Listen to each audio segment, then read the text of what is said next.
Alors, bonjour à toutes et à tous. Nous allons parler de finances durables. Alors, je vais commencer très rapidement par des petites présentations. Donc, tout d'abord, c'est Dominique Giaviccioni de France Active. Ensuite, Bernard Vigne de l'ADEME. Après, donc, William Furic du Crédit Coopératif. Et enfin, Alexandre Rambaud d'Agro Paritech. Alors, pour ma part, donc, Dimitri Carbonel donc, de Livosphère. Donc, je vais animer cette table ronde. Petit point, effectivement, vous voyez, il n'y a aucune femme. Donc, si jamais il y a des femmes qui nous écoutent, qui veulent parler de finances durables, n'hésitez pas à nous l'indiquer parce qu'on a absolument besoin de vous pour qu'on soit un peu plus mixte la prochaine fois. Alors, est-ce que chacun d'entre vous, vous pourriez donner quelques mots, vous présenter en quelques mots sur votre activité et puis ce que vous faites Dominique, je te laisse commencer. Oui, merci. Merci Dimitri. Voilà, donc moi je suis donc Dominique Giaviccioni de France Active PACA. Je suis directeur de France Active PACA. France Active PACA, en fait, c'est un organisme qui permet en fait aux projets un peu compliqués, aux projets de l'économie sociale et solidaire, aux projets engagés, d'accéder au crédit. Voilà. Notre métier, en fait, c'est de permettre en fait la constitution de tours de table financiers. Et pour ça, en fait, on a un certain nombre d'outils. On a des outils de prêt, des outils de prêt participatif. On a des outils de garantie bancaire également. Et notre métier, c'est de faire venir autour du projet des acteurs bancaires privés. Voilà, et donc d'avoir un effet de levier. On a financé l'an dernier, en 2020, en région PACA, près de 250 projets, voilà, pour un montant de tour de table financier d'à peu près 16 millions d'euros. D'accord. Bernard, je te laisse parler. Bernard Vigne, donc je suis le coordinateur du pôle économie circulaire et déchets à la direction régionale Provence-Alpes-Côte d'Azur. Bon, l'ADEME, historiquement, maintenant, ça s'appelle l'Agence de la transition écologique. Nous avons des sites centraux et nous avons des directions régionales, donc on est 900 personnes environ.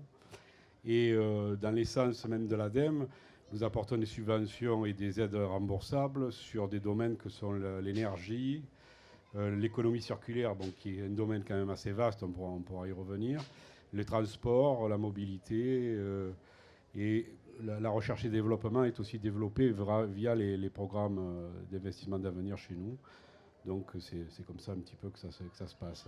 Oui, effectivement, l'ADEME, c'est un peu le bras armé, notamment sur la partie France Relance, d'après ce que j'ai... Oui, on intervient dans le cadre, on est des opérateurs, je ne sais pas s'il y a le petit slide sur lequel nous intervenons dans le cadre du plan de relance. Nous sommes un peu la mise en place régionale des politiques de l'État en région. Donc notre rôle est incitatif, c'est-à-dire que nous apportons des subventions lorsque nous ne sommes pas dans le cadre réglementaire. Lorsque c'est le cadre réglementaire, nous n'intervenons plus. Donc il y a un rôle d'incitation aux porteurs de projets qui vont proposer des choses nouvelles, ouvrir de nouvelles voies. Alors ce ne sont pas des subventions, c'est de l'argent public bien entendu, mais ce ne sont pas des subventions qui sont destinées au grand public. Il faut avoir un numéro de SIRET pour pouvoir prétendre à une subvention. Donc ce sont les associations, ce sont les collectivités ou les acteurs privés. Très bien, merci Bernard. William, oui. Je te laisse parler. Merci Dimitri. Bonjour, William Furic. Je suis le directeur du centre d'affaires de la banque Crédit Coopératif qui se situe à quelques mètres d'ici. Avec 25 collaborateurs en local, mais c'est 2000 personnes, le Crédit Coopératif au niveau national. C'est la seule banque coopérative nationale. Toutes les autres banques coopératives qui existent sont plutôt régionales. Nous sommes nationales. On travaille beaucoup avec les différentes têtes de réseau au niveau national et au niveau local, notamment sur Marseille. On va pouvoir distribuer des produits de la finance, puisqu'on va parler de la finance, mais la finance patiente, durable, qui apporte à l'économie réelle, qui va soutenir l'humain, les projets sociaux. On va beaucoup travailler évidemment avec France Active, qui est un de nos partenaires depuis très longtemps. On fait partie du tour de table, on n'est pas les seuls, mais c'est vrai qu'on travaille beaucoup sur les projets et notamment sur Marseille. L'année dernière, c'est près de 100 millions d'euros de crédits distribués dans des secteurs aussi différents que les énergies renouvelables, évidemment, mais également la culture. Il n'y a pas très longtemps, dans la région, on a financé un cinéma qui respecte tout ce qui est basse consommation. On va travailler avec la distribution alimentaire, mais responsable, et avec quelquefois des projets. Tout à l'heure, on avait une présentation de l'épopée qui est portée par Synergie Family. Oui, il faut des fous un petit peu pour financer tout ça, et même les banquiers peuvent être un petit peu fous, pas trop quand même. Il faut quand même, une part de risque voilà, en plus, en fait. Voilà, mais une petite part de risque, il faut être un petit peu fou, et on fait partie de ces banques-là. Alexandre. Alors, bonjour, Alexandre Rambaud. Donc, je suis ancien chercheur à Groupe Hightech et chercheur associé à l'Université Dauphine, et je co-dirige la chaire comptabilité écologique, qui est une chaire multi-acteurs portée par Groupe Hightech, Dauphine, l'Université de Reims, l'Institut du Bachelier, entre autres. Je passe sur les autres partenaires. Il y a aussi le ministère de la Transition écologique dedans, Conseil supérieur de l'ordre des experts comptables. Et je suis membre aussi de la commission finances durables de l'autorité des marchés financiers. Ma spécialité étant le développement de l'étude de la comptabilité écologique. Et dans ce cadre-là, je dirige l'organisation des futurs états généraux de la comptabilité extra-financière au Conseil supérieur de l'ordre des experts comptables, qui aura lieu en novembre. Et je développe le modèle CARE, qui commence à se diffuser et qui a fait l'objet d'ailleurs en région PACA d'une vaste expérimentation avec l'ADEME, qui s'est terminée l'année dernière. On attend les restitutions normalement durant l'automne. Je pense qu'on aura l'occasion d'en parler après. Donc, pour ma part, Dimitri Carbonel, donc, je suis fondateur de Livosphère. Donc, notamment, j'accompagne pas mal d'entreprises justement sur la transition environnementale, bas carbone et l'économie circulaire. Et puis, je fais partie aussi du Shift Project, qui est présidé par Jean-Marc Jancovici, notamment. C'est à cette occasion que j'avais notamment travaillé sur la loi climat, et je réalise aussi pas mal de conférences climat sur ce sujet. Alors, d'abord une petite introduction, parce qu'on va parler pas mal de sujets. Il y a des questions typiquement comme est-ce que la finance, est-ce qu'elle peut être vraiment durable, ou est-ce que c'est un vœu pieux? Est-ce que, quand on voit par exemple que des banques investissent à la fois dans les projets durables, mais aussi investissent dans des énergies fossiles, on peut se poser parfois quelques questions. On va voir si on va pouvoir aborder ces éléments-là ici. Aussi des questions aussi se posent sur la finance durable, sur est-ce qu'on peut réorienter l'épargne et les finances justement vers des activités qui sont plus durables. Potentiellement aussi taxer des investissements dits bruns, donc tout ce qui est dans le domaine des énergies fossiles, ce qui veut dire que d'un côté, on inciterait des financements durables, verts, comme vous le voulez, et aussi, bien sûr, on dissuaderait des financements dans le mauvais sens. En Europe, notamment, je pense qu'Alexandre pourra peut-être en parler, on parle beaucoup de la taxonomie verte, mais on pourrait faire une taxonomie brune, pourquoi pas. On aura aussi d'autres sujets, comme l'évaluation des financements publics, par exemple dans le cadre de plan de relance. On peut se poser aussi la question. Alors aujourd'hui, il y a une partie, je crois, de mémoire sur les 100 milliards, il y a environ 30 milliards qui sont dits verts. Sur les 70 milliards, je crois que le Haut Conseil au climat indique qu'en fait, ils ne sont pas neutres, tel que le dit le gouvernement, mais ils ont un impact, parce qu'on finance comme une activité qui, par définition, est carbonée. Donc ça peut-être vaudrait le coup de le dire tel quel, ce n'est pas complètement neutre. Et enfin, il y a peut-être aussi d'autres sujets qu'on va voir, notamment en termes de comment est-ce qu'on évalue les projets, comment est-ce qu'on évalue les différents projets à l'aune notamment de leurs impacts par la suite. Donc je vais rentrer directement dans le vif du sujet avec William. Première question, c'est rendre justement la finance verte.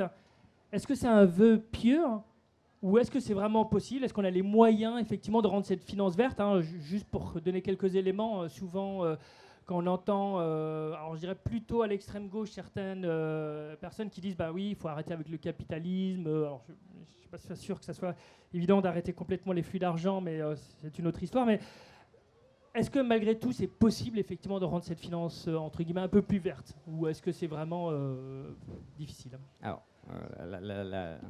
la réponse elle est simple, c'est oui, on peut. Oui, on peut, mais c'est même au-delà de ça, c'est que oui, il faut la rendre verte, cette finance. La finance, alors je vais donner un grand chiffre, mais je suis toujours assez impressionné, la finance, c'est 400 000 milliards d'euros. 400 000 milliards d'euros dans le monde. c'est plus de 4 fois le PIB mondial et on voit bien que du coup les enjeux sont très très importants et sont colossaux. Et on voit aussi, quand on voit que c'est 4 fois le PIB mondial, c'est qu'il y a une décorrélation évidemment entre la finance et l'économie réelle.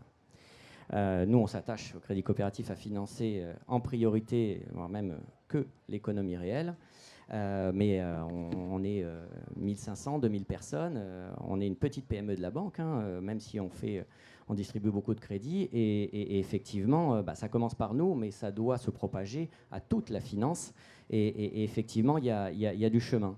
La bonne question qu'il faudrait qu'on se pose, au-delà de savoir si on peut rendre la finance verte, c'est plutôt de savoir comment la finance, avec ses 400 000 milliards d'euros, peut accompagner le verdissement de l'économie réelle.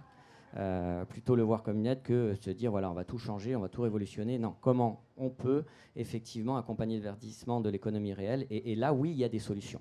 Là, il y a des solutions. Parce qu'il y a une des problématiques, notamment moi je travaille pas mal dans le domaine de l'économie circulaire. Je vais prendre l'exemple du textile, où effectivement ça coûte beaucoup moins cher d'importer du textile, par exemple de Chine, et puis ensuite de faire fabriquer les vêtements donc, là-bas, de la ramener en France, et puis après derrière les déchets de les envoyer en Afrique, parce qu'effectivement il faut de la main-d'œuvre pour potentiellement recycler ce textile. C'est pas toujours non plus, ça coûte de l'argent, de la main-d'œuvre.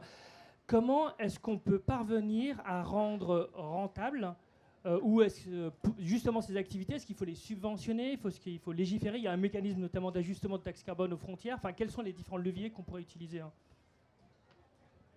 Il y a beaucoup de leviers. Alors, il y a deux choses. On parlait tout à l'heure avec France Active, justement, on parlait du textile, mais c'est déjà de commencer sur l'économie réelle avec financer des projets qui paraissent un peu fous, on parlait tout à l'heure, mais là, il n'y a pas une heure ou deux, on est approché, le Crédit Coopératif de Marseille, pour financer la fabrication de soutien-gorge à partir d'algues. Ça a l'air de rien, mais vous allez voir n'importe quelle banque aujourd'hui et vous dites, alors voilà, je voudrais financer, je voudrais un financement. Là. On va vous regarder avec des grands yeux et on va vous dire, non, c'est pas possible, non, ça rentre pas dans nos possibilités. Là, oui, effectivement, on a des solutions. Alors, c'est sûr qu'on reste quand même une banque, donc on parlait de rentabilité, on va regarder si effectivement le prêt qu'on va faire, il va être remboursé. Donc est-ce que le projet il est rentable, etc. Mais on va travailler avec France Active qui va regarder tout ça, qui va accompagner le porteur de projet.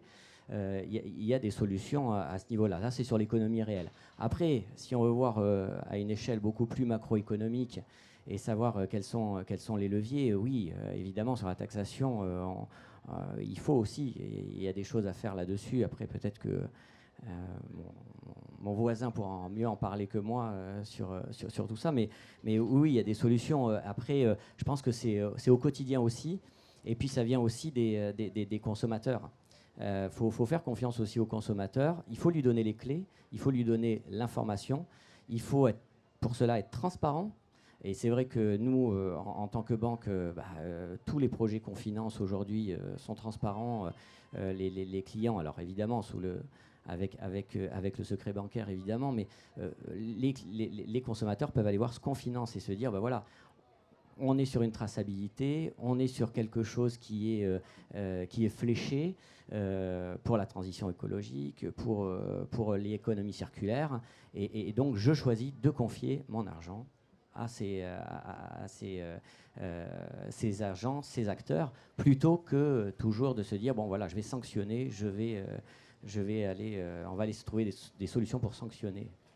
À la limite, c'est peut-être le rôle de l'ADEME, Bernard, aussi peut-être aussi alors je ne sais pas si vous allez vous lancer dans le financement de soutien-gorge fait à partir d'algues vertes ou d'autres vêtements, un peu importe, mais est-ce que justement c'est pas l'ADEME aussi de financer cette part de risque? Et après la question aussi c'est quels sont les différents modes de financement et peut-être aussi quels sont les projets peut-être un peu emblématiques que vous avez Ce qu'il y a, c'est que nous, les subventions liées à l'argent public, il faut qu'elles aient quand même une vocation soit à créer de l'emploi, soit à amener une structuration du territoire, soit à donner une avance technologique au pays.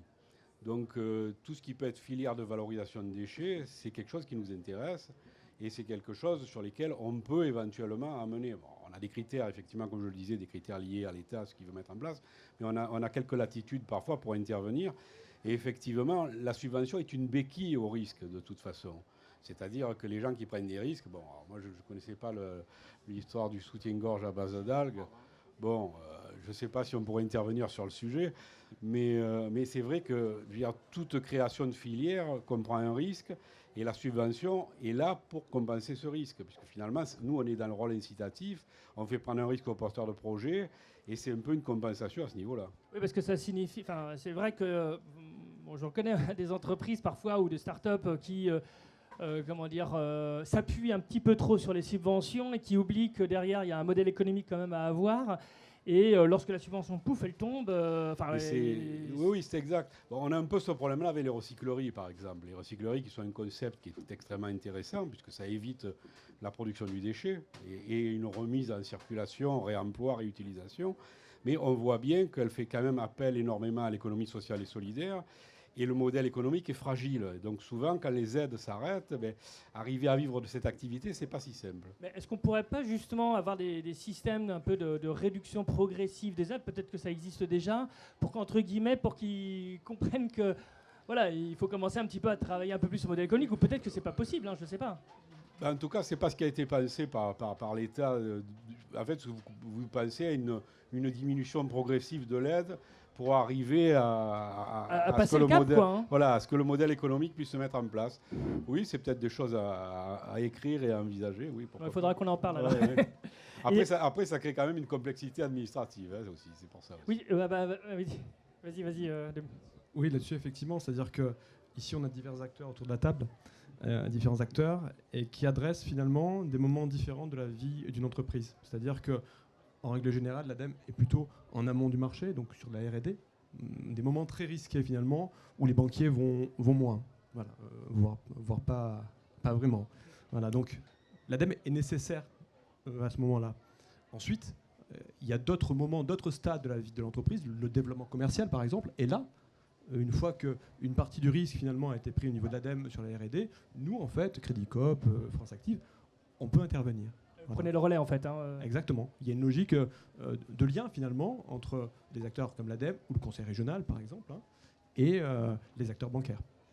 D'ailleurs Dominique, parce que bon, là effectivement on voit comment on peut prendre le relais. Après il y a aussi une autre question qui peut se poser, hein, c'est quelle est la limite aussi dans le financement de projets de transition environnementale ou d'économie circulaire ou ces éléments-là en fait. Ouais. Donc dans votre intervention précédente, en fait, je vais faire un tout petit détour avant de répondre à votre question, si c'est possible. Vous évoquiez, donc vous preniez l'exemple d'une entreprise qui importe du textile, de Chine, etc. Et vous parliez de valeurs financières, finalement. Finalement, en fait, la question de fond qui se pose à la finance, c'est la manière dont on va définir la notion de valeur. C'est quoi la valeur d'une entreprise ? Si on approche la valeur d'une entreprise à travers la question simplement financière, effectivement, il est plus rentable de produire en Chine. Si on approche la valeur de manière beaucoup plus large, si on prend en compte l'ensemble des impacts, l'impact sur l'environnement, l'impact sur les hommes et les femmes, etc., la durée de vie du produit, etc., on se rend compte que si on élargit en fait, notre vision de la valeur, en fait, c'est pas forcément plus rentable de produire en Chine. Voilà. Et toute une question de définition et de la façon dont nous, acteurs du financement, on peut en fait prendre en compte ces valeurs qui sortent un peu du cadre habituel de la valeur financière des entreprises. Je voulais juste apporter donc cette précision. C'est tout à fait juste. Hein. Et par rapport à votre question, effectivement, c'est-à-dire que du point de vue de France Active, hein, donc nous, donc par rapport au Crédit Coop, on est un petit poussé. Hein, on est donc une trentaine de personnes en région PACA. On est spécialisé, on a un focus particulier sur l'entrepreneuriat engagé, sur l'économie sociale et solidaire. Et on a donc une envie, en fait, on soutient déjà de nombreux projets qui relèvent de l'économie circulaire et de la transition écologique, mais on se heurte à un certain nombre de limites, effectivement. C'est-à-dire que assez rapidement, finalement, on est amené à rencontrer des entrepreneurs et des entrepreneuses qui s'inscrivent dans l'économie circulaire, par exemple, et qui proposent des solutions techniques qui sont assez compliquées, complexes. On n'est pas des ingénieurs à France Active et Et face à une solution qu'on ne comprend pas ou pas bien, on a un réflexe, comme tout banquier, de prudence. On a aussi, face à certains projets de l'économie circulaire, des questionnements en fait, sur la question réglementaire. On a une réglementation qui évolue très rapidement, et pour un acteur du financement, pour un banquier, c'est aussi un facteur de risque. Si on veut réduire en fait, le risque, finalement, en fait, si on veut que les acteurs du financement en fait, soient encore plus s'engager dans la finance verte, il faut mieux définir le risque, et il faut réussir à le réduire. Et on le réduit en ayant la capacité de mobiliser des expertises extérieures au monde de la finance, des ingénieurs, des juristes, des laboratoires de recherche, de manière à éclairer notre jugement et ainsi réduire le risque. Oui, parce qu'effectivement, il y a un certain nombre de projets. Parfois, malheureusement, il y a des sortes d'usines à gaz qui peuvent être créées, voire technologiques, pour résoudre un problème parfois simple.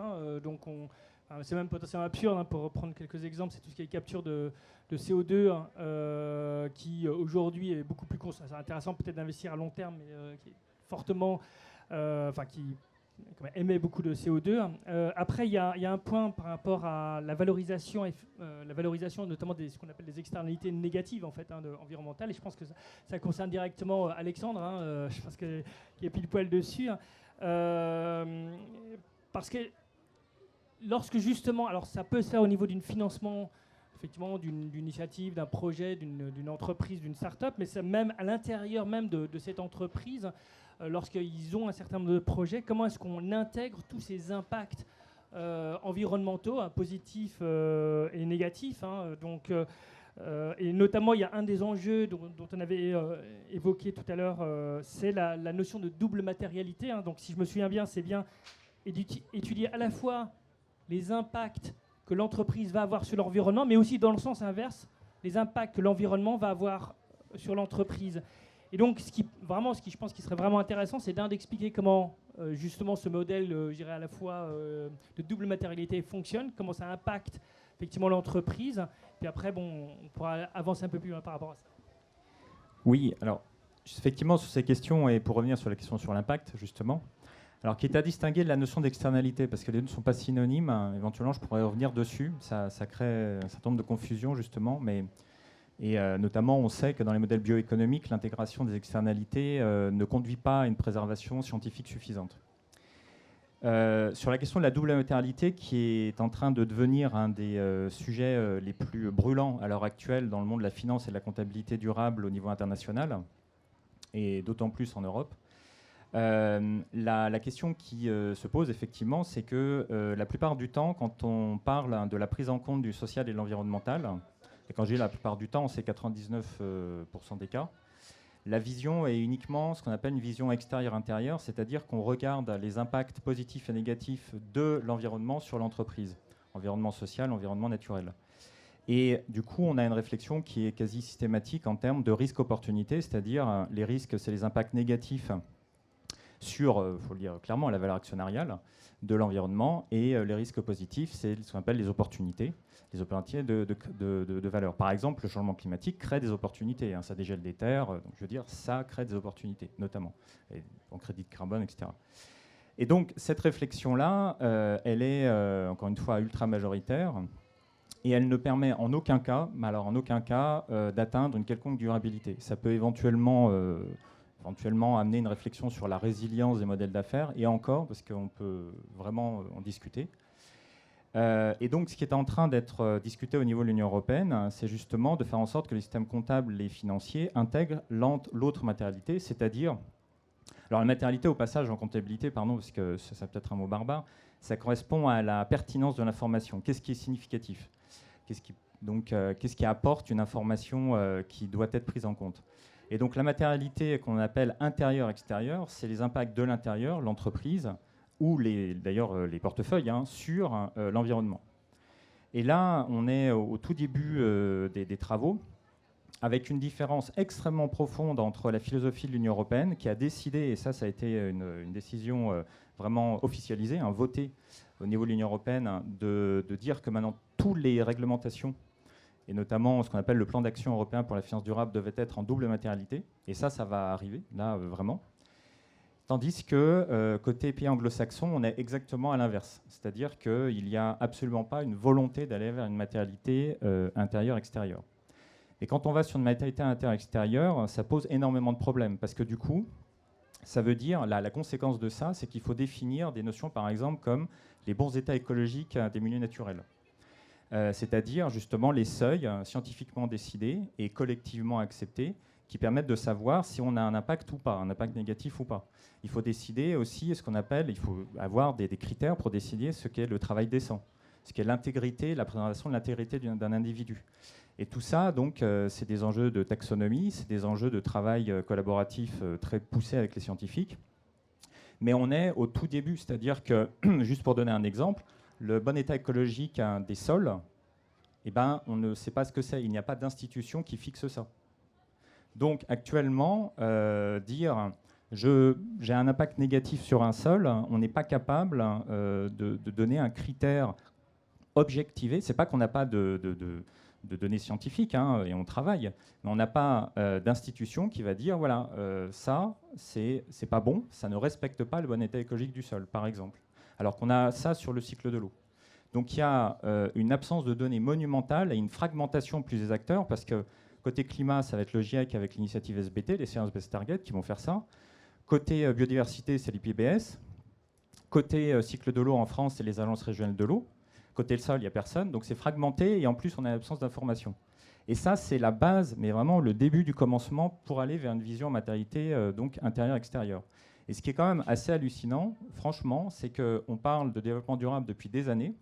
On n'a même pas l'idée actuellement sur plein de milieux naturels de ce que veut dire réellement préserver un milieu naturel. Ça pose quand même une question. Oui, parce qu'il y a un...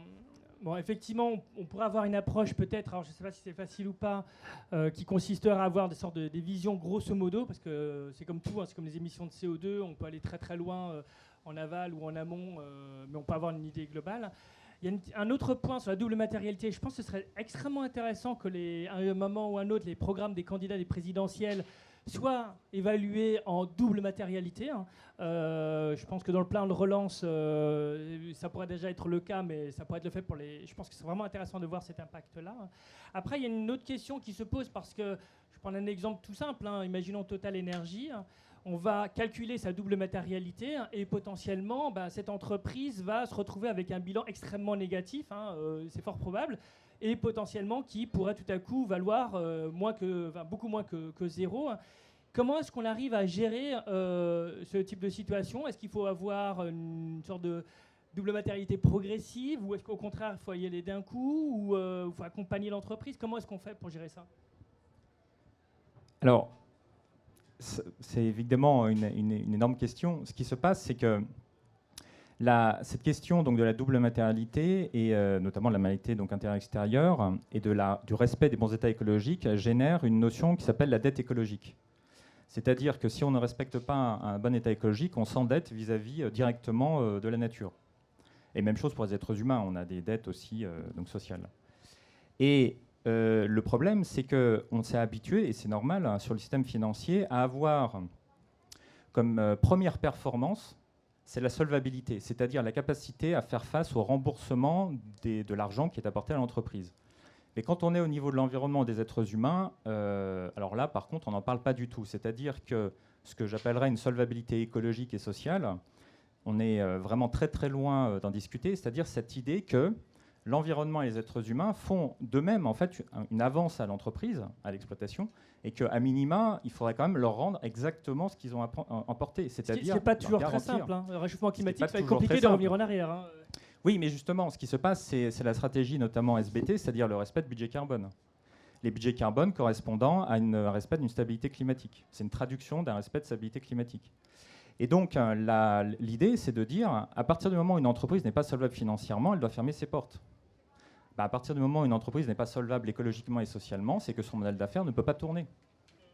Et donc ça, c'est aux outils comptables justement de le chiffrer. C'est notamment ce que fait CARE. Et d'évaluer justement effectivement le risque et peut-être justement, ayant cette information-là, de pouvoir anticiper et puis d'agir en conséquence en fait. Hein. Ah, totalement. C'est-à-dire qu'à partir du moment où on est capable de faire une analyse qui intègre donc la dette écologique et la solvabilité écologique, comme on fait une analyse financière, donc là étendue, on est capable de formuler une analyse de l'entreprise beaucoup plus fine qui va lui permettre d'avoir des trajectoires éventuellement de redressement, voire qu'un analyste dise écoutez, là c'est terminé, votre entreprise, le modèle d'affaires, il ne fonctionne réellement pas. Et puis potentiellement de changer de modèle économique ou faire de la transition peut-être des salariés. Ça. Parce que Bernard, vous avez mis en place une plateforme Agir pour la transition. Alors il y a 2 points, ça peut être intéressant justement d'expliquer ce qu'elle fait. Mais il y a aussi une autre chose, c'est que l'ADEME, vous avez énormément de projets entrants, vous évaluez énormément de projets. Et je me posais la question, est-ce qu'il n'y a pas justement cette expertise, entre guillemets, à mutualiser, peut-être avec, je sais pas, France Active, Crédit Coopératif ou d'autres banques, pour que, d'ailleurs ensemble, pour que les critères d'évaluation de ces projets puissent être mutualisés. Donc ces 2 points, c'est bien comprendre cette plateforme, et après derrière, la mutualisation des méthodes d'évaluation. Oui, la plateforme Agir qui a été mise en place, c'est pour permettre aux porteurs de projets de connaître, je veux dire, s'ils ont la possibilité de déposer des demandes de subvention, et c'est une facilité numérique, donc c'est plus un outil. Mais moi, c'est vrai que je suis interpellé sur cette comptabilité écologique. Finalement, ça remettrait beaucoup de choses en question, et c'est un changement de paradigme aussi, puisqu'on a tendance à voir que la solvabilité, et l'ADEME y compris d'ailleurs, je veux dire, et c'est bien qu'on travaille ensemble sur le sujet. Parce que si une entreprise peut être solvable économiquement et qu'environnementalement c'est une catastrophe, comment on va réagir? Parce qu'il y a des emplois, parce que nous on subit toujours un chantage à l'emploi, et je veux dire, une entreprise qui fonctionne bien mais qui est un désastre écologique, ça va finir par nous poser un certain nombre de problèmes. Sinon, non, la plateforme Agir en tant que telle, elle est juste un outil pour permettre justement de mieux se repérer, parce que quand on parle de l'ADEME, ça reste quand même parfois une nébuleuse pour beaucoup de gens. Et là, c'est la possibilité d'accéder directement aux possibilités d'aide, à des cahiers des charges, à des appels à projets, et pouvoir C'est une sorte de comptoir unique où facilement on peut trouver qu'est-ce qui correspond effectivement à mon besoin. En fait. Exactement, c'est ça. Et William, moi, il y a un point aussi qu'on voit. Il y a beaucoup d'entreprises qui prennent des engagements, neutralité carbone. Alors, on ne va pas en parler nécessairement ici parce que c'est la compensation carbone en général et ça pose un certain nombre de soucis, surtout quand les forêts brûlent. Bon, ça c'est une autre histoire. Mais beaucoup d'engagements de la part des entreprises. Est-ce que derrière, il ne faudra pas qu'elles soient redevables? Quand je dis redevables, c'est-à-dire qu'elles puissent à la fois donner des éléments, bien sûr des objectifs qui sont chiffrés, des éléments qui sont auditables, qu'elles puissent être entre guillemets sanctionnées. Et encore une fois, d'ailleurs, ça pourrait aussi se faire sur les politiques publiques. Alors oui, je vais revenir aussi sur juste sur ce qui a été dit avant, et c'était intéressant parce qu'effectivement, moi dans mon métier de banquier, tous les jours, qu'est-ce que je fais? Je regarde effectivement si telle entreprise à qui je vais prêter, quel que soit son projet, même si c'est un projet un peu différent des autres, je vais regarder sa solvabilité. Est-ce que le modèle économique me permet de dire oui, je vais prêter l'argent parce que je suis certain, ou en tout cas je suis certain avec un petit peu de risque, que ça va être remboursé. Et je vais regarder effectivement uniquement la solvabilité, je vais moins regarder l'impact réel sur l'écologie. Et en fait, ce qu'il faudrait, une des solutions qui pourrait être mise en place, toutes les banques notent les entreprises aujourd'hui et les notent par rapport à des critères très spécifiques. Et même, on va aller plus loin, c'est pas juste une machine qui note, qui prend les chiffres de l'entreprise, son prévisionnel, etc., et puis qui dit, bon, ben voilà, ça donne telle note. Non, derrière, il y a quand même quelqu'un. Il y a un chargé d'affaires, il y a un directeur, il y a quelqu'un qui va répondre aux questions. Est-ce que au sein de cette entreprise, le dirigeant est impliqué dans tout ce qui est sociétal? Est-ce qu'au niveau de sa gouvernance, il concentre tous les pouvoirs ou pas? Ça, déjà, on l'a fait rentrer dans le système de notation aujourd'hui. Et ça permet de donner une note. Et donc, du coup, déjà, de voir. On n'a pas encore cette note verte, on va dire, cette note verte, mais on devrait les financiers, on devrait faire ça. On devrait intégrer dans le système de notation. Mais pour ça, pour le faire, on ne peut pas être les seuls à le faire. Ça ne peut pas être qu'une banque qui le fait, parce qu'il faut que ce soit tout le monde et que tout le monde l'intègre. Si on le fait, effectivement, à ce moment-là, quelqu'un qui aurait une entreprise qui aurait une mauvaise note verte, ça veut dire que la banque en face va être obligée de mettre plus de fonds propres, va mettre plus d'argent de côté, puisqu'elle risque effectivement de se retrouver avec une entreprise qui verra son modèle économique non pérenne, et donc potentiellement ne pas pouvoir rembourser ses crédits. Et donc, du coup, la banque devra effectivement avoir les reins solides pour pouvoir compenser tout ça. Donc effectivement, ça peut être effectivement une solution. Pour ce qui est, et là je reviens sur ta question sur les engagements, et oui, il faut des éléments chiffrés pour tout ça. Là, je parlais de la notation, mais il faut des éléments chiffrés. Par contre, ce qui est compliqué, et on le voit, c'est de lutter, alors attention, je vais utiliser 2 mots, mais contre le greenwashing. Parce que clairement, on peut avoir de la poussière devant les yeux, se retrouver avec des entreprises qui vont vous démontrer par A plus B qu'elles sont vertueuses, alors qu'en fin de compte, en grattant, puis c'est notre job, là pour le coup, de banquier, de gratter, d'aller chercher un petit peu, de se rendre compte que non, en fait, non, durablement, c'est pas viable et c'est pas bon pour l'écologie. Donc effectivement, il faut des systèmes de mesure, il faut des questionnaires qui soient précis, judicieux, qui soient pertinents, qui permettent d'avoir de voir s'il y a une vraie dynamique dans le temps et de pouvoir comparer les sociétés entre elles. Et puis toujours faire confiance aussi aux consommateurs, parce que derrière, il a un énorme rôle à jouer. Et il faut faire attention aussi à ça. Il ne faut pas non plus que le consommateur se fasse éblouir par certains bons chiffres, alors qu'en grattant derrière, il y a du greenwashing. D'ailleurs, ça rejoint un point, parce que c'est la question de collecter des données fiables auprès des entreprises. Moi, c'est un amendement que j'ai poussé dans le cadre du Shift Project, c'est pour que le bilan de gaz à effet de serre soit en open data. Aujourd'hui, c'est pas encore le cas. C'est pas obligatoire d'ailleurs tous les ans. C'est uniquement obligatoire sur le scope, ce qu'on appelle scope 1 et 2, mais ni en amont ni en aval. Donc le scope 3 n'est obligatoire. Pour l'instant, c'est pas passé, mais j'ai bon espoir qu'un jour ça passe, parce que il y a un autre point, c'est qu'aujourd'hui, comme les informations ne sont pas ouvertes, on n'est pas, sans rentrer évidemment dans le secret des affaires, mais comme les données ne sont pas ouvertes, ils ne sont pas standardisés et formalisés, chaque fois, il faut reproduire un certain nombre de scorings, et chaque fois, on fait perdre du temps aussi à tout le monde. Et justement, est-ce qu'il n'y aurait pas aussi à légiférer, alors même je parle effectivement à vous tous, est-ce qu'il n'y aurait pas à légiférer pour obliger les entreprises à ce qu'il y ait au moins un minimum de données qui soient publiques, en open data, donc sur le bilan de gaz à effet de serre, mais on voit que ce n'est pas suffisant, mais aussi d'autres données, peut-être sur la biodiversité, bien sûr il faut que ce soit standardisé, et puis sur d'autres éléments, c'est peut-être pollution de l'air ou pollution de l'eau. Alors je ne sais pas si, allez-y, pour répondre, qui voudrait répondre à ça? Le problème d'open data sur des données, je veux dire, mais ça ne peut pas se limiter au territoire national. C'est donc à l'international qu'il faut que le sujet... c'est important, il faut que ce soit l'ensemble de l'entreprise. Que le sujet soit géré, et soit géré par un organisme accepté de tous. Et puis, bon, qu'on n'ait pas des trafics de données qui sont toujours... on est toujours à la merci de données fausses qui sont publiées. Bon, c'est vrai que comme ça, on pourrait penser à l'Organisation mondiale du commerce qui pourrait gérer une partie de ces émissions de gaz à effet de serre sur les grosses, au moins déjà sur les grosses industries.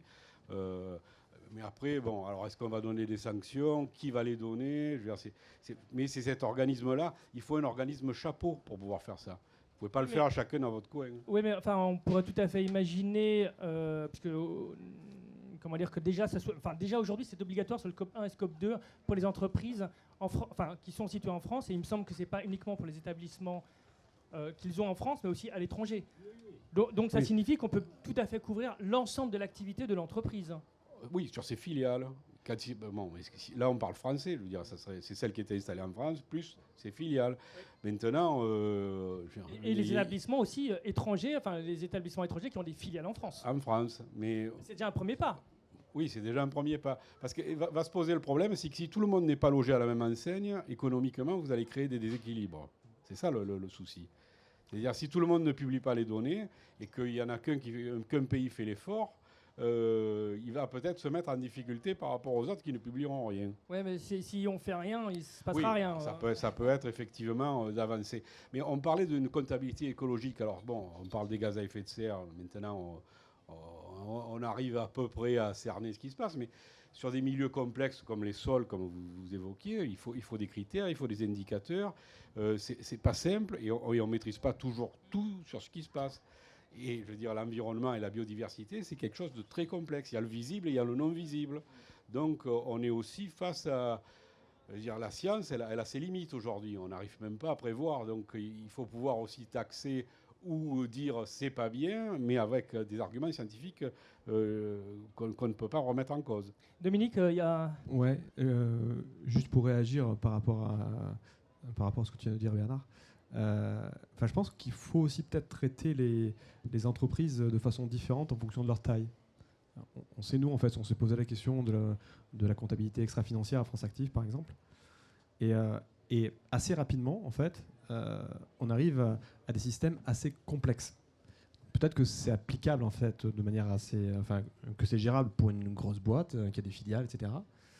Quand on descend sur une PME, c'est autre chose. Quand on descend sur une TPE ou une entreprise où il y a une personne, 2 personnes dans la boîte, plus on multiplie les critères, plus on ajoute de la complexité, plus c'est impossible en fait à réaliser. Donc je pense qu'il y a une vraie nécessité de faire un lien entre la volonté en fait de mesurer les impacts avec les questions de double matérialité que vous évoquiez, et une complexité qui peut être rédhibitoire, donc du point de vue de la majeure partie du tissu économique français. Parce une manière peut-être aussi de le voir, hein, ça peut fonctionner entre guillemets par Zoom, hein, c'est-à-dire que grosso modo, effectivement, pour des TPE, ou des PME, d'avoir un premier niveau assez basique, hein, qui pourrait d'ailleurs être utilisé hein, potentiellement soit le plan comptable, vraiment, c'est pas top, hein, mais au moins un premier niveau d'information ou potentiellement les relevés bancaires, et puis après effectivement monter en termes de granularité ou d'information lorsqu'on monte effectivement dans l'entreprise. Dominique, moi il y avait un autre point aussi hein, qu'on se posait comme question, c'est évidemment quand on voit qu'il y a des impacts environnementaux, vous les évaluez hein, bien sûr, est-ce qu'on ne pourrait pas encore aller plus loin et potentiellement avoir même un impact sur le coût en fait, du taux, le taux d'intérêt en fait, ou le coût de l'emprunt en fait? Ouais, tout à fait. C'est un peu c'est un projet qui est dans les cartons de France Active. C'est de quelle manière finalement on peut moduler le coût d'un crédit en fonction des impacts du projet de l'entreprise. On a par exemple, si on prend par exemple, on peut prendre une entreprise en fait qui serait implantée à Marseille, qui par son activité en fait réduirait l'émission de gaz à effet de serre. Donc de cette façon-là, elle remplit déjà les objectifs de la ville de Marseille, les objectifs de l'ADEME, les objectifs de la région. Elle permet de faire baisser le taux de mortalité, il y a moins de maladies, l'air est plus respirable. Donc il y a beaucoup d'acteurs qui gagnent. Donc on peut traduire ça en valeur monétaire. C'est-à-dire qu'on peut dire, en fait, grâce à l'action de cette entreprise-là, en fait, on a généré en termes de valeur monétaire X milliers d'euros. Nous, ce qu'on aimerait, en fait, c'est en fait que ces milliers d'euros puissent être valorisés dans le coût du crédit. C'est-à-dire que lorsqu'on a une entreprise qui est vertueuse, qu'on puisse baisser le coût du crédit, et pourquoi pas des taux négatifs, ça serait fun ça. Et après, voilà, mais c'est un projet si qui ça est dans les apporte un cartons. bénéfice potentiellement pour l'environnement, Ouais. si beaucoup parties prenantes ont un vrai intérêt, ça peut Et la question, avoir de c'est qui l'intérêt. paye en fait finalement? Qui paye à la place de l'entreprise? Ça peut être l'ADEME, ça peut être la ville de Marseille, ça peut être l'ARS, ça peut être Oui, différents s'ils acteurs. ont un intérêt propre, Exactement. ça peut Des avoir du parties sens. prenantes qui sont impactées en fait par l'activité de l'entreprise. Il y a une question que moi je voulais poser aussi à Alexandre. C'est plus sur l'évaluation, notamment peut-être dans le modèle CARE, de la notion de risque. Je prends un exemple tout simple, hein, qui est assez polémique, mais c'est le nucléaire. D'un côté, il y a un risque. Alors bon, effectivement, qu'il y a un accident. Il y a un autre risque où on en parle un peu moins, mais avec le réchauffement climatique, les cours d'eau risquent d'être un peu plus bas, donc l'eau risque de chauffer, donc effectivement la centrale nucléaire ne peut plus fonctionner. Il y a plein d'autres exemples de risques qu'on peut prendre. Comment est-ce qu'on arrive à matérialiser ou évaluer ce risque, sachant qu'il peut être extrêmement faible? On a beaucoup de difficultés à l'évaluer dans la comptabilité. Alors, sur la question du risque, là aussi c'est une vaste question. Ce qui se passe, c'est que cette question a été abordée, en tout cas à partir de la deuxième partie du XXe siècle notamment, par des calculs sophistiqués à très long terme et avec une modélisation du temps par ce qu'on appelle le taux d'actualisation, qui est une contre-capitalisation, c'est-à-dire que de dire si je mets 1 euro maintenant sur un marché, automatiquement j'ai 1 euro plus, un peu plus l'année prochaine. Et donc inversement, l'actualisation, c'est dire si je récolte 1 euro l'année prochaine, combien je dois mettre sur les marchés. Et donc on va faire des analyses en fait, de risques sur des catastrophes, que ce soit nucléaires ou autres, d'ailleurs, changement climatique, avec des projections à très long terme sur des modélisations extrêmement à la fois sophistiquées mais souvent peu robustes. Et on va actualiser tout ça, et c'est d'ailleurs comme ça qu'on en arrive à faire en sorte qu'une catastrophe une énorme catastrophe qui se produit dans 100 ans ne vaut rien actuellement du fait de l'actualisation. Alors ça, c'est une façon de faire qui en plus repose sur l'hypothèse, enfin sur deux hypothèses. C'est que, l'ensemble du futur est totalement probabilisable, c'est-à-dire que on est en mesure d'objectiver en fait l'incertitude, et donc on ne travaille pas sur l'incertitude radicale. Ce qui est aujourd'hui un peu plus compliqué, ce qui se oui, passe. complètement. Et deuxièmement, ça repose sur l'hypothèse que l'économie est en croissance permanente du taux d'intérêt, en fait, enfin, du taux d'actualisation. Alors ces deux hypothèses sont fausses, on va le dire très clairement. C'est intéressant parce que ça signifie que la décroissance, avec une décroissance par exemple du PIB, on aura l'effet inverse, c'est-à-dire que potentiellement ce qui est dans le futur aurait plus d'impact que ce qui est dans aujourd'hui, c'est ça? Ce qui se passe, c'est que, et c'est là justement je vais parler de comptabilité, c'est que la comptabilité historique qui est utilisée dans la vie de tous les jours des entreprises, qu'on appelle la comptabilité en coût historique, n'a jamais abordé le futur comme ça, mais vraiment jamais. Elle l'aborde par des budgets qui sont retravaillés en permanence. Et en fait, c'est très proche de travaux très profonds sur l'incertitude radicale. Enfin, ça a été mis en place, d'ailleurs, il y a des travaux du début du XXe siècle là-dessus, passionnants, sur les économistes qui se posaient la question pourquoi les comptables, notamment, et les gestionnaires, travaillaient comme ça, et non pas sur des modèles probabilistes. C'est parce que la seule façon d'aborder l'incertitude radicale, c'est de travailler en fait par des hypothèses à court terme qu'on va réévaluer régulièrement avec un travail régulier de reprise. Et le but est à chaque fois en fait donc d'être sur un modèle quasiment d'échec-erreur avec des problématiques de résilience et de comprendre comment est-ce que des schémas passés peuvent en fait être envisageables pour comprendre des schémas futurs.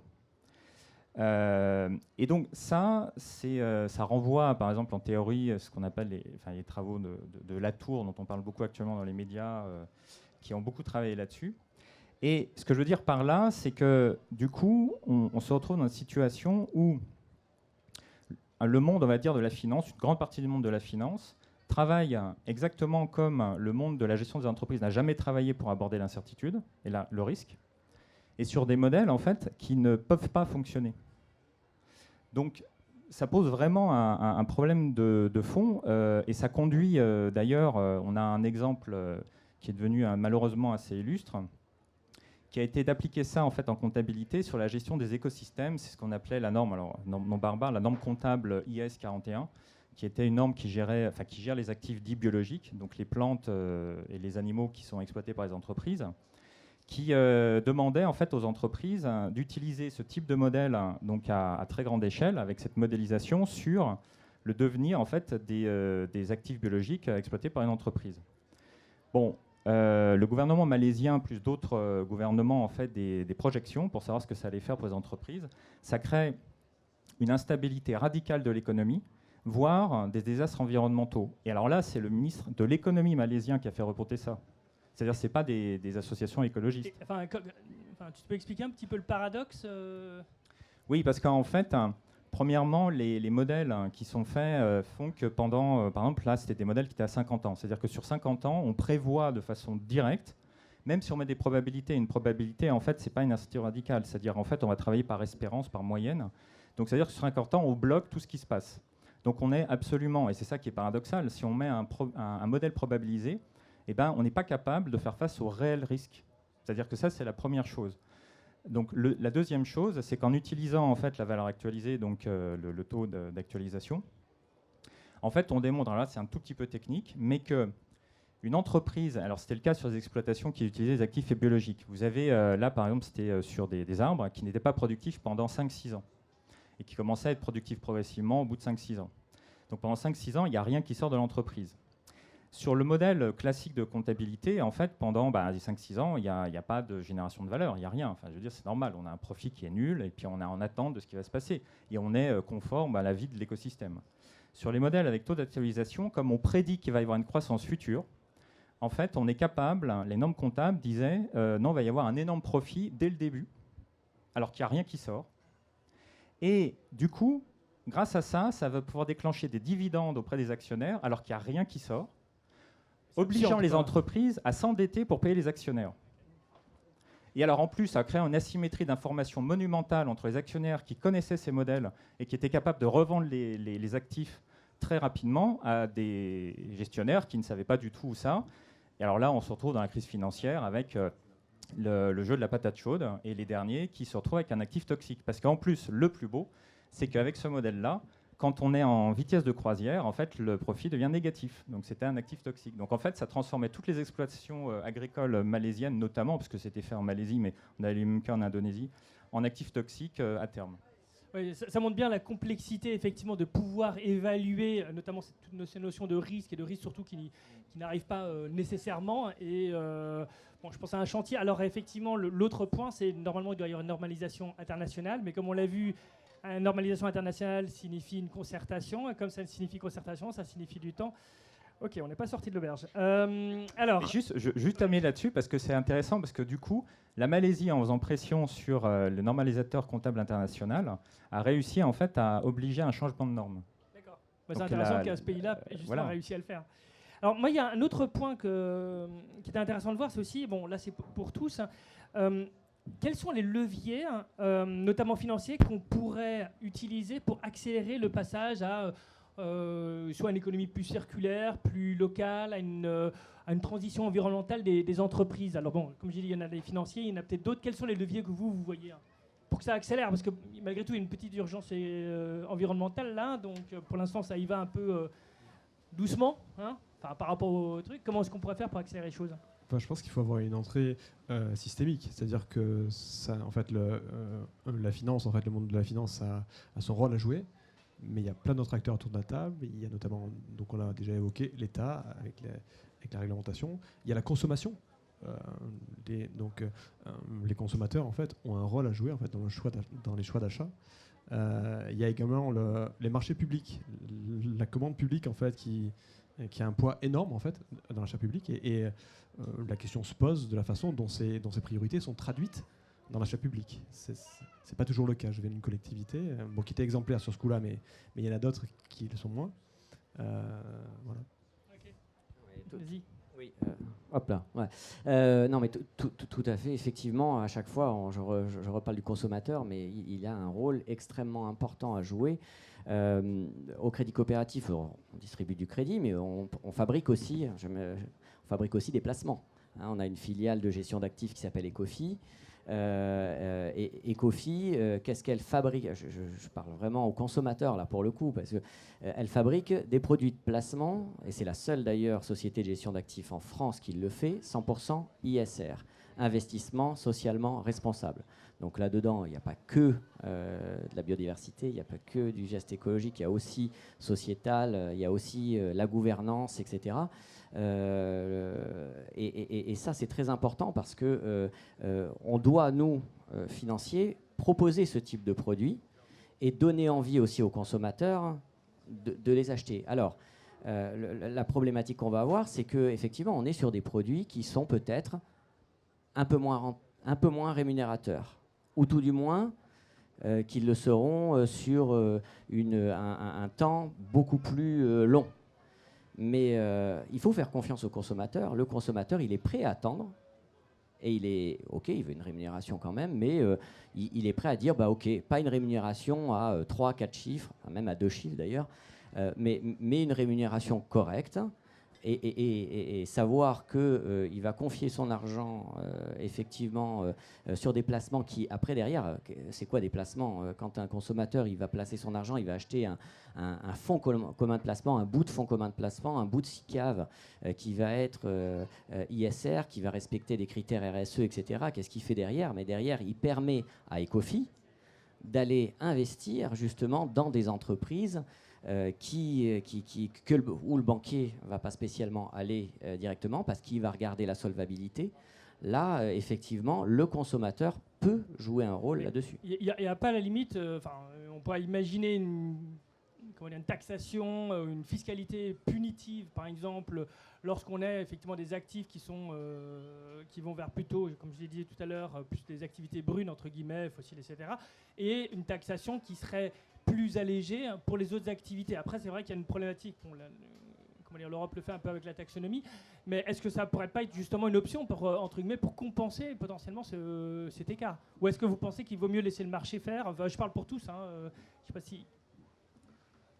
Moi, je dis toujours qu'il faut faire confiance aux consommateurs. Après, effectivement, il faut des règles, mais encore une fois, on parle de systémique, on parle c'est mondial. On ne peut pas le faire de notre côté tout seul. Même si, ok, je suis d'accord, il faut bien quelqu'un qui commence, il faut bien, mais là, pour le coup, il faut que ce soit réellement mondial. Pour les sanctions, oui, mais il faut que ça soit les mêmes pour tout le monde.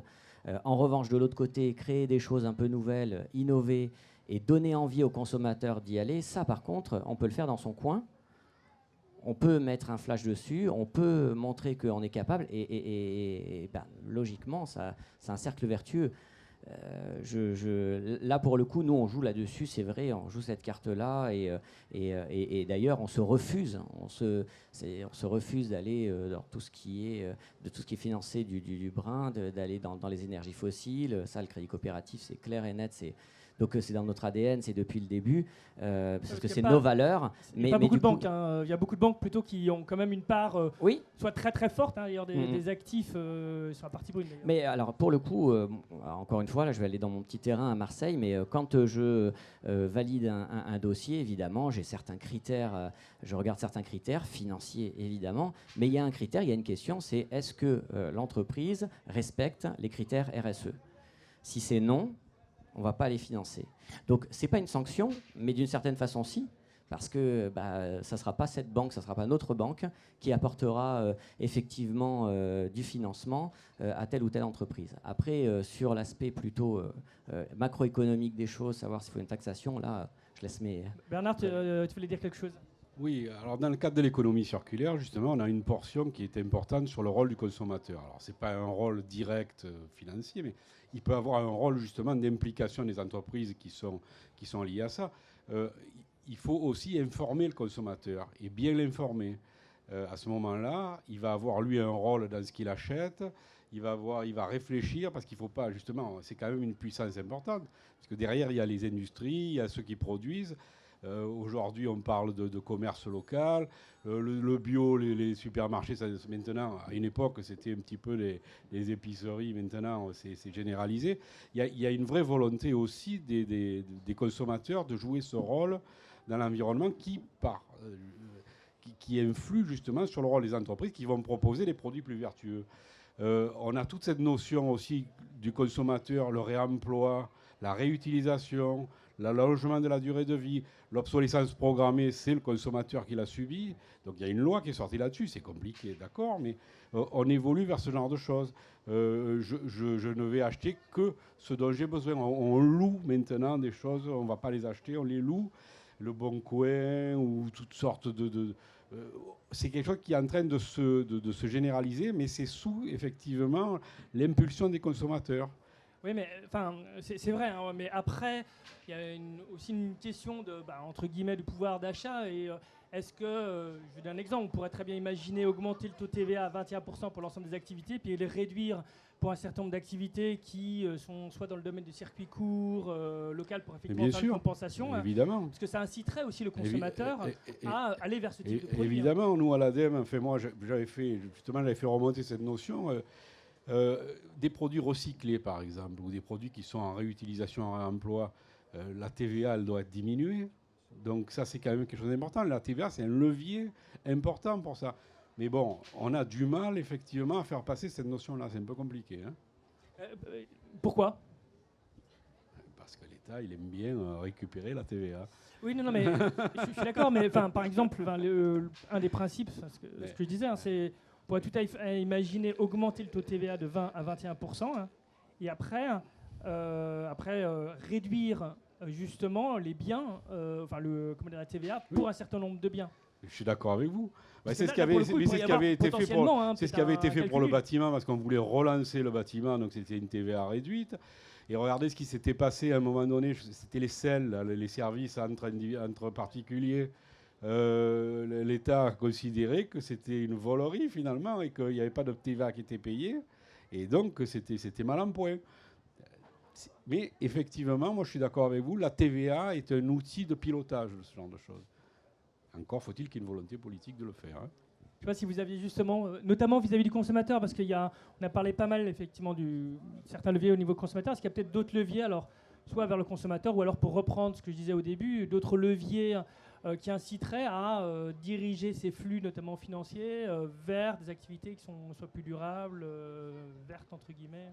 On parlait tout à l'heure de certains produits de placement qui d'ailleurs, et ça c'est important aussi pour lever quelques préjugés, qui sont pas moins rémunérateurs en fait. Hein. On peut penser, on se dit oui, alors je vais aller mettre mon argent dans des placements qui vont financer des activités un peu nouvelles, un peu innovantes, qui vont peut-être payer que dans quelques années. Donc ça va pas être rentable. Faux. Ça peut être tout à fait rentable et tout à fait rémunérateur. Donc le consommateur peut s'y retrouver. On parlait tout à l'heure des taux d'intérêt aussi. Ah oui, au Crédit Coopératif, on a créé un prêt qui s'appelle le prêt Impact. Alors on est en train de le refondre un petit peu en ce moment parce que c'est compliqué. Hein. Le législateur n'a pas l'habitude de voir qu'une banque elle peut baisser son taux d'intérêt parce que une entreprise va respecter tel ou tel critère, RSE notamment. Ça, c'est quelque chose, voilà. Donc ce serait sacrément incitatif. Hein. Ah bah oui. Alors après, c'est quel niveau, hein, évidemment, parce que bon, faut pas oublier que la banque, elle achète l'argent aussi, elle de son côté. Hein, elle le fabrique pas, elle l'achète. Mais effectivement, on a créé. Le client et la banque choisissent 3-4 critères sur lesquels l'entreprise a des leviers. Et effectivement, on se revoit 1 an, 2 ans après. Et si ces critères sont respectés, la banque s'engage à réduire le taux d'intérêt de 0,10, 0,20, enfin selon les voilà. Et oui, c'est innovant et ça c'est un levier effectivement qui existe déjà chez nous. Mais pour le coup, et là je suis d'accord avec toi, c'est qu'il faut en parler. Il faut informer le consommateur parce que ça, il n'est pas nécessairement au courant. Il y a un autre point, je voulais quand même revenir sur la partie aussi entreprise, notamment avec Dominique et Alexandre. Est-ce que, alors c'est peut-être une sorte de finance-fiction, hein, mais de se dire, potentiellement il y a un certain nombre d'actifs financiers, notamment dans les activités fossiles ou d'autres, qui vont fortement réduire en termes de valeur. Est-ce que potentiellement il y a un risque qu'il y ait une sorte de crise économique, mais voire bien pire que ce qui s'est passé, entre guillemets, ça deviendrait des sortes d'actifs pourris comme on a vécu lors de la crise 2008. Est-ce que ce genre de scénario, c'est quelque chose qui est inimaginable ou au contraire, c'est quelque chose qui potentiellement pourrait arriver, hein, notamment en mettant en place une double matérialité, une comptabilité verte, ou en découvrant aussi, justement, entre guillemets, en ouvrant un petit peu les informations des entreprises, et on se apercevra effectivement peut-être un certain nombre de choses dans le placard, quoi. Oui, alors je vais répondre. Je peux juste me permettre de répondre très rapidement afin de revenir sur parce que juste par exemple sur la question du consommateur, c'est pour indiquer. On est en train de travailler avec Carrefour sur la mise en place d'un double étiquetage pour montrer en fait le prix tel qu'il est affiché et le prix tel qu'il devrait être affiché. Et en indiquant justement, via le modèle K, en fait, les coûts non supportés en amont, les coûts écologiques et sociaux en amont. Donc, par exemple, ça, c'est l'initiative. Et il y a une autre enseigne allemande, Rewe, qui l'a fait. Ça marche plutôt pas mal. Sur la question de la fiscalité, il y a aussi un volet sur la comptabilité qu'on oublie souvent et qui pourtant est très mobilisé, par exemple sur les suramortissements. Actuellement, pour favoriser le numérique, on a autorisé des suramortissements pour faciliter les investissements. Et ce qui est quand même aberrant, c'est de ne pas faciliter les investissements pour les transitions écologiques par des mécanismes de suramortissement. Ce qui ne serait pas extraordinairement difficile à mettre en place. Parce que ça existe pour les machines, notamment, je sais que dans le domaine de tout ce qui est réindustrialisation, notamment la possibilité de suramortir, par exemple, des robots collaboratifs ou d'autres équipements d'automatisation. Oui, mais ça existe justement, mais c'est pas... En revanche, ça n'est pas nécessairement dans le domaine de la transition sur la transition écologique, ça n'existe pas. Mais ça, c'est des choses qui peuvent être appliquées assez facilement, et en plus, l'État à terme ne perd pas d'argent. parce qu'un suramortissement en fait, est compensé par la suite. Oui. Donc, voilà. Et alors, pour répondre après plus clairement pour revenir sur la question, ce qui se passe, hein, c'est que il y a, oui, je pense, je suis persuadé qu'on alimente une énorme bulle, mais absolument monstrueuse, qui même au-delà de ce qu'on appelle les actifs échoués, donc les futurs actifs pourris. C'est échoué le nom alors, hein? Oui, stranded assets, les actifs échoués, voilà, qu'on laisse, voilà, stranded assets. On voit comme voilà, des baleines exactement. qui s'échouent sur les plages. Mais en fait, c'est un problème fondamental, mais c'est même pas le plus gros problème. C'est que il y a eu, si je reviens sur la question des taux d'intérêt, les taux d'intérêt, en fait, donc les taux attendus par le marché, ont été largement surévalués. Ce qui fait que, derrière, que les profits attendus, les flux de trésorerie, en fait, n'étant pas impactés par les coûts nécessaires pour être dans une vraie double matérialité, on se retrouve en fait avec des valorisations, alors en termes techniques, ce qu'on appelle le goodwill, c'est-à-dire l'écart qu'il y a entre la valorisation boursière et la valeur des actifs réels de l'entreprise. Cet écart-là est monstrueux et ne provient en fait que de projections qui ne prennent en rien en compte sur la question socio-environnementale, qui surévaluent en fait la capacité de croissance des marchés. Et là, c'est du badouille après qu'on va retrouver si on intègre la dimension environnementale. En fait, exactement, c'est-à-dire que la prise en compte de l'environnement va faire s'écrouler réellement les goodwill et va conduire à une réduction, mais ce que j'appelle un assainissement des marchés. C'est-à-dire que, pour donner un exemple, à l'heure actuelle, on s'attend, c'est la fameuse règle des 15% de ce qu'on appelle le ROE, le Return on Equity, c'est-à-dire vous placez de l'argent dans une entreprise, vous attendez à avoir 15% de retour. Alors après, il y a tous les risques à prendre en compte, mais bon, passons. Ça a été démontré que ça n'est pas compatible avec une préservation socio-environnementale. Donc si on passe en double matérialité réelle, j'insiste, en dehors de materiality washing, on va dire, on va en fait avoir une diminution normale des taux de marché. Et du coup, c'est un véritable assainissement. Mais forcément, ça ne va pas forcément être... ça peut être chaotique pendant un moment. Après, une chose quand même par rapport aux actifs pourris, tels qu'on l'entend en 2008, les subprimes, etc. Bon, on ne pense pas au crédit coopératif que ça va être soudain. Que ça va se faire comme ça d'un coup, tout d'un coup il y a une crise. Alors oui, on peut parler de bulle, mais il ne va pas y avoir un éclatement comme ça avec une petite... et tout d'un coup, tout le monde va se rendre compte de ce qui s'est passé. Non, c'est beaucoup plus, ça va beaucoup plus sur la durée. Par contre, du coup, ce n'est pas un risque, mais plutôt même une opportunité que ces actifs-là soient moins rentables. Et donc, s'ils sont moins... On va désinvestir effectivement voilà. ça. Je crois que l'Allemagne, d'ailleurs... Voilà. En fait, a commencé à mettre un certain nombre d'actifs de ce type-là. Alors, je sais plus, je me souviens plus exactement, c'est une organisation, enfin, je sais plus exactement quel est le modèle. Et justement pour faciliter entre guillemets la transition, et plutôt que de mettre ça aux mains du marché, justement de permettre la transition, notamment y compris les salariés qui se trouvent effectivement dans ce type d'établissement. Mais juste par rapport à ça, alors justement c'est pour ça que sur les actifs échoués, je suis d'accord. Sur la question du goodwill, c'est encore un autre problème parce que à l'heure actuelle, comme on ne prend pas en compte en fait les flux financiers réels qui seraient en fait les coûts de respect des bons états écologiques, c'est pas totalement aberrant de penser, malheureusement, que comme pour beaucoup de sujets, on va les prendre en compte à la dernière minute. Oui, c'est. Et alors comme l'urgence climatique. Là, il peut y avoir un phénomène de nettoyage. Là, ça peut être un peu plus brutal, effectivement. Oui, ça risque de faire un peu mal, quoi. Surtout que l'une des problématiques qu'il y a, c'est que le système, notamment boursier, est fondé sur l'anticipation. Hein. Et effectivement, si on commence à voir, parce que souvent il y a un phénomène, un peu d'effet de masse, il y en a un, ce qui s'est passé pour Lehman Brothers qui bascule, il y en a un qui commence à descendre. Imaginons, j'en sais rien, dans 1 an, dans 2 ans, ou la semaine prochaine, ou une entreprise dans le domaine des énergies fossiles qui, pouf, commence à chuter, et puis tout à coup entraîne les autres, effectivement, à chuter, ce qui d'ailleurs poserait un problème au niveau des banques, parce qu'il y a beaucoup d'actifs, que ce soit Total Energy, Exxon ou d'autres, qui diminueraient fortement, qui poserait encore un problème, parce que je crois que même les banques, je crois que c'est BAL 3, doivent avoir un certain nombre de liquidités, ou de... Donc, qui entraîne encore un écroulement. Enfin, ça fait une jolie petite cascade. C'est ça, exactement. Puis en plus, on le voit bien avec ce qui se passe, avec le dérèglement climatique, tout ce qui.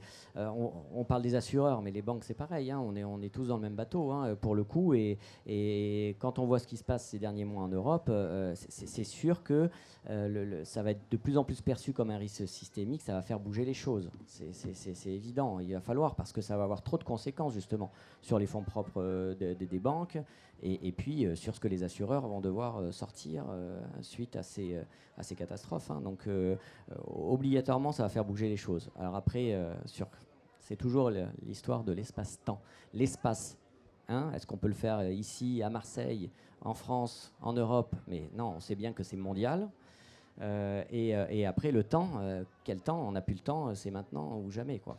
Dominique? Et tout est une question finalement en fait de perception du risque. C'est-à-dire que on peut le définir de manière objective et scientifique, hein, donc le risque donc par rapport aux énergies fossiles, le risque climatique, etc.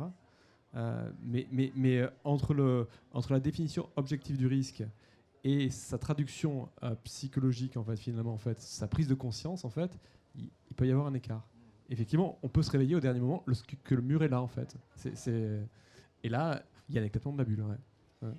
Il y a un autre point aussi que je voulais voir, c'est que dans l'écologie, il y a plein de paradoxes. Hein. Je vais prendre quelques exemples. Par exemple, bon, c'est basique, mais le compostage, d'un côté on dit c'est bien, mais de l'autre côté ça émet aussi des gaz à effet de serre. Lorsqu'on dit les énergies non renouvelables, c'est bien, mais de l'autre côté, bon, il faut des batteries, et les batteries, il faut du cobalt, il faut du lithium qu'on extrait, hein, et donc qui nécessitent de l'eau. Je peux en faire pas mal avec soit les éoliennes, difficile à recycler les pales, etc., etc. Comment est-ce qu'on parvient, justement, lorsqu'il y a à la fois des effets positifs et négatifs, à évaluer ces activités, parce qu'en général, c'est toujours le cas. Comment est-ce qu'on arrive justement un petit peu à mettre en balance les points positifs et négatifs qu'on a sur l'environnement, hein? Je sais pas si Dominique, tu voulais... C'est une question compliquée, c'est-à-dire qu'effectivement, en fait, ça implique de mettre de la complexité dans notre analyse, c'est-à-dire qu'effectivement, si on a un seul critère, si notre seul critère ce sont les gaz à effet de serre, bon, très bien, donc effectivement, on passe à côté, en fait, des questions liées aux déchets, par exemple. Voilà. Donc ça implique une vision globale, en fait, donc des questions environnementales, qu'elles soient énergétiques ou liées à la matière. Et Bernard? Oui, quand on parle du compostage et de l'émission de gaz carbonique, d'ailleurs, c'est des phénomènes naturels qu'on retrouve. Le problème, c'est la saturation du cycle, c'est-à-dire qu'on a remis en circulation tout un tas d'énergies fossiles, qu'on a saturé le cycle et on a perturbé l'équilibre. Donc c'est ce qui nous pose problème aujourd'hui, avec toutes les conséquences que ça peut avoir. Après, se posent les questions des nouvelles technologies, que ce soit les éoliennes, que ce soit les batteries avec le lithium, où on a besoin de métaux rares. Et les métaux rares, ça va être le prochain conflit géopolitique au niveau international, parce qu'on n'en a pas la disponibilité. Le lithium, c'est 80% les Chinois qui le détiennent. On a besoin de métaux rares pour les éoliennes dans les aimants. Et il y a certaines ressources. On sait que certaines ressources sont plus à l'extérieur que encore dans le sol géologique. Et souvent, si on devait récupérer les métaux dans les portables, la problématique technique, c'est que ils sont en quantité infime et très dispersés. Donc technologiquement, c'est extrêmement coûteux. Et on est face à cette problématique, parce que beaucoup de nouvelles technologies font appel justement à ces métaux. Et je pense que c'est le prochain conflit, la prochaine lutte de tous les pays. Bon, on ne parle pas de l'eau, parce que l'eau, c'est un autre problème, mais c'est conflictuel. Ça va être conflictuel, oui. Ce qu'on va faire, je vous propose de faire peut-être d'achever par une petite conclusion. Et pardon, avant la conclusion, bien sûr, avec des questions. Vous êtes nombreux, hein, nombreuses et nombreux. C'est vrai que j'aurais peut-être dû commencer par là. Est-ce que vous avez des questions, hein?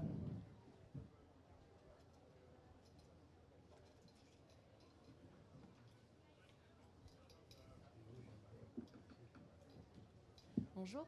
Bonjour. Vous m'entendez? Oui, ça. C'est juste une petite question autour de la TVA, quand vous en avez parlé tout à l'heure.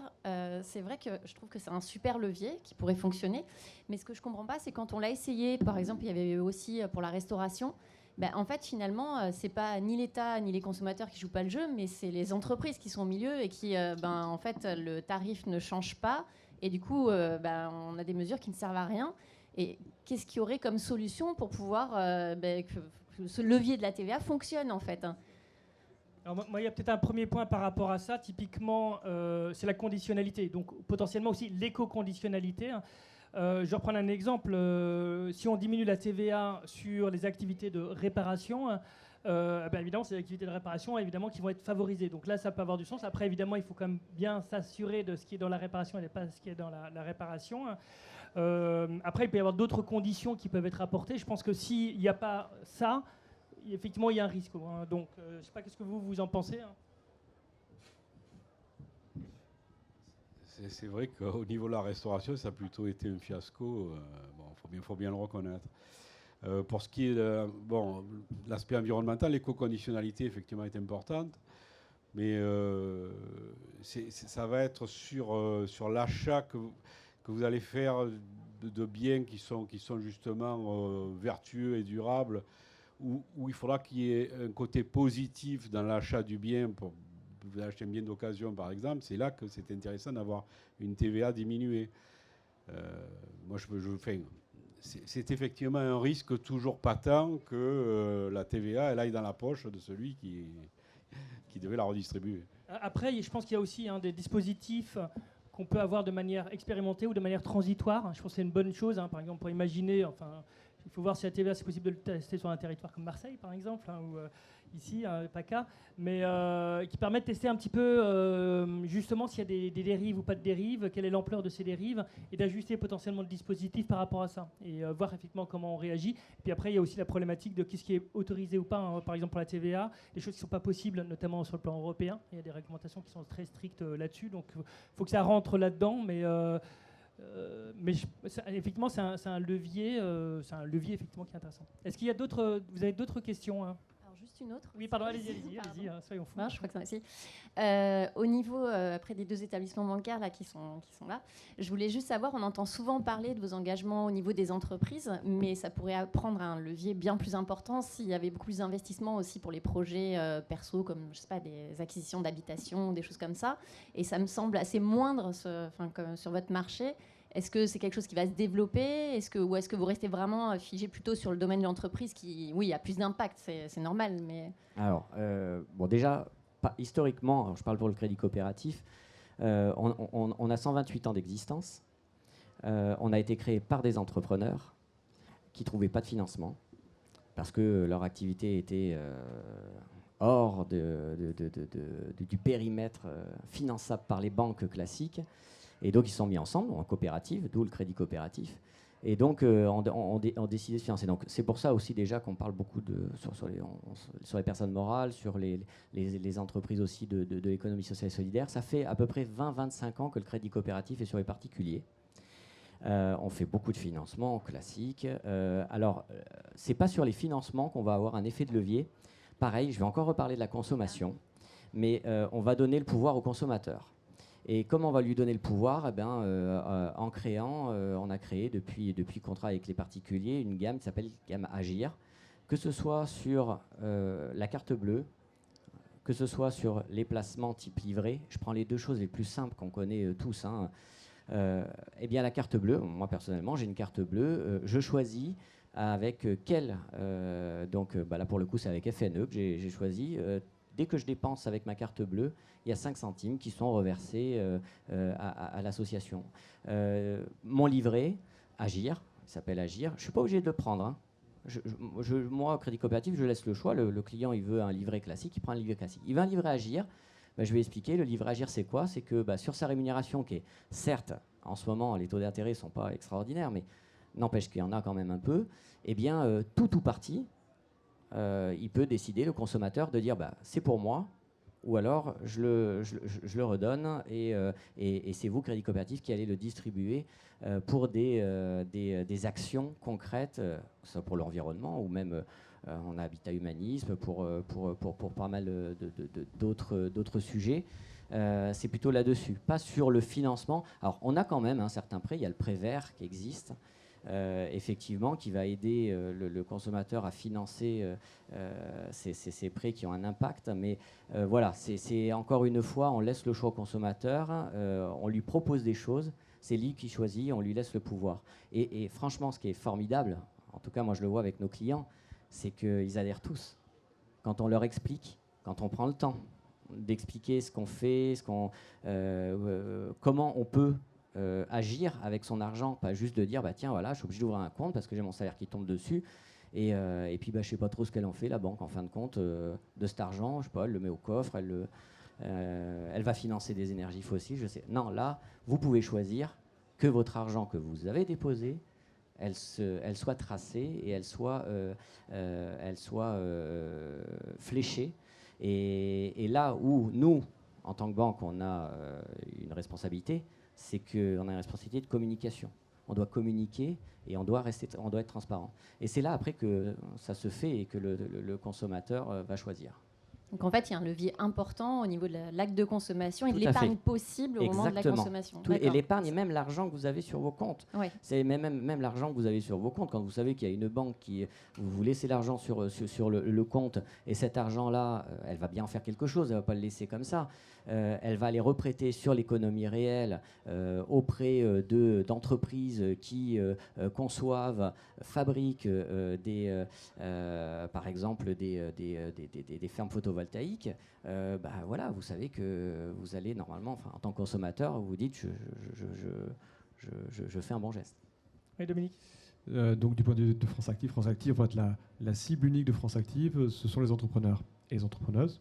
On a été créé pour ça, finalement. Mais une fois qu'on a dit ça, l'ambition de France Active, c'est également de soutenir une économie qui répond aux besoins, en fait, des hommes et des femmes de nos territoires, besoins sociaux.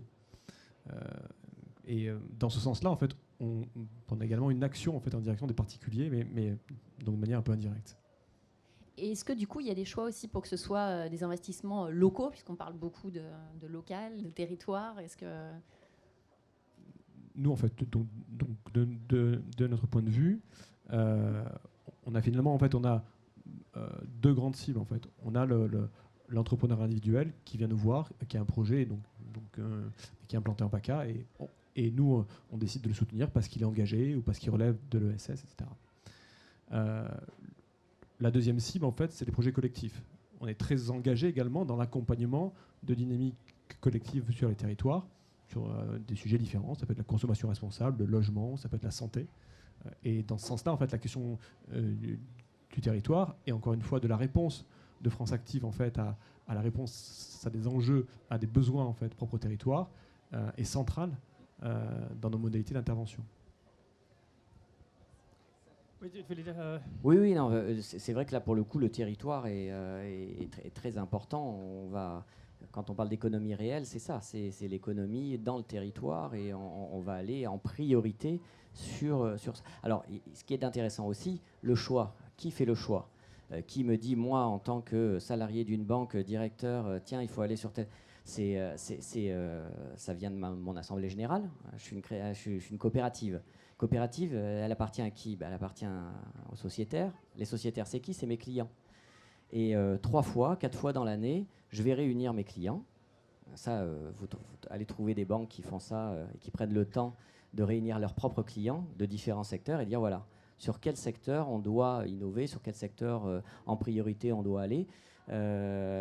C'est eux qui décident en fait. Donc ce qui est bien, c'est le consommateur-acteur. C'est que la boucle est bouclée, c'est que le consommateur il choisit le type de produit vertueux qu'on va pouvoir distribuer, mais finalement c'est lui qui est à l'origine des idées. Nous on va être là pour les créer, pour faire en sorte qu'elles rentrent dans le cadre juridique et de la réglementation. Parce que là, pour le coup, dans la banque, c'est important. Mais c'est eux qui vont impulser tout ça, qui vont nous dire il faudrait qu'on aille sur telle ou telle chose. Et grâce à nos assemblées générales en région, on va pouvoir effectivement se concentrer sur le financement de tel ou tel secteur au niveau du territoire. Et ça a d'autant plus de sens qu'il y a des boucles positives. Évidemment, lorsqu'on par exemple va financer un projet d'un côté, on va, je sais pas, ça peut être, que ce soit une entreprise ou autre, c'est-à-dire que d'un côté, il va y avoir des salariés potentiellement locaux, qui va avoir des fournisseurs locaux, qui vont manger de manière locale. Donc il y a tous des cercles vertueux qui peuvent avoir lieu lorsqu'on finance. Et c'est vrai que l'importance aussi que des décisions soient prises parfois de manière un peu plus locale plutôt que de manière centrale, sur d'ailleurs que des critères d'un côté central, souvent des critères un petit peu trop mécaniques, ou de l'autre côté, lorsqu'on est en local, on a comme une compréhension de ce qui se passe en termes d'enjeux et d'interaction. Effectivement, je pense que ça a tout à fait son intérêt. Est-ce que vous avez d'autres questions? Oui. Oui, bonjour. Moi, je voulais rebondir un petit peu sur... est-ce qu'on pourrait envisager que les intermédiaires financiers que vous êtes, c'est-à-dire vous achetez de l'argent tous les jours sur les marchés et vous le reprêtez derrière aux clients que nous sommes tous, que les intermédiaires que vous êtes ne demandent pas simplement qu'aux consommateurs de faire des efforts, qu'ils en fassent eux aussi. Et c'est très simple. Moi, je suis restaurateur. J'ai trouvé un dispositif qui m'aide beaucoup, enfin qui m'aiderait beaucoup dans le traitement de mes biodéchets. J'ai trouvé des solutions qui m'intéressent. Alors je suis aidé également par d'autres établissements, l'ADEME peut-être, par la région de chez moi, mais j'ai bien entendu, hein, les taux sont bas, mais les marges sont toujours peut-être identiques. Bon.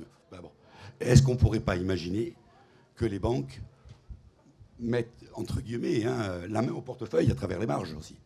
Et là, on serait vraiment dans une action où tout le monde, on ne demanderait pas simplement qu'aux consommateurs, qu'aux citoyens via nos impôts, donc sur le retour d'ADEME ou sur les aides régionales. On est sur des partenaires institutionnels, on est sur des partenaires privés. Hein. Vous avez parlé de coopérateurs, mais bon, on ne va pas se raconter la messe. Derrière, il y a aussi des choses qui sont faites, que ce soit à travers des banques coopératives, des banques mutualistes ou évidemment d'autres types de banques qui ont plus d'activité sur les marchés. Voilà. Non, mais vous le disiez, on en a parlé tout à l'heure, hein, de rogner sur sa marge, hein, parce que c'est effectivement une solution. C'est effectivement de créer ce type de prêt où on va se mettre d'accord. Vous respectez tel ou tel critère. Donc là, par exemple, dans votre cas, c'est un critère effectivement qui permet d'être vertueux sur le plan environnemental. Pourquoi pas, effectivement, baisser le taux d'intérêt. Voilà. Alors après, au niveau des marges, on ne va pas pleurer sur les banques, hein, d'accord, mais quand même, les marges, elles sont beaucoup plus basses qu'avant. Quand vous aviez des taux d'intérêt, moi je me rappelle mes parents, quand ils ont acheté leur maison dans les années 80, je crois que c'était plus de 10% les taux. Les marges, elles étaient... Oui, mais les marges étaient énormes. Là, aujourd'hui, vous avez des taux qui sont allés entre 0,5, 1%, allez, 1,5%. Les taux... oui, attention sur les taux négatifs. N'oubliez pas qu'il y a le contrario, c'est-à-dire, je vais me faire l'avocat du diable, mais bon, tant pis, je vais défendre un petit peu le milieu bancaire, parce que je reste aussi un banquier. C'est que, certes, il y a les taux négatifs, mais ça veut dire quoi? Ça veut dire aussi que tout l'argent qui arrive sur les comptes de la banque, et nous, on est dans l'économie sociale et solidaire, donc évidemment, beaucoup de nos clients sont des associations.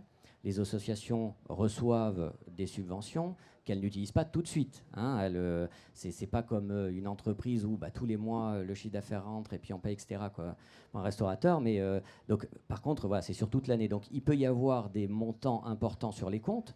Ces montants importants sur les comptes, la banque, elle est obligée de les envoyer à la Banque Centrale Européenne. D'accord ? On ne peut pas les garder comme ça, puis se dire, bon, voilà, ça ne me coûte rien.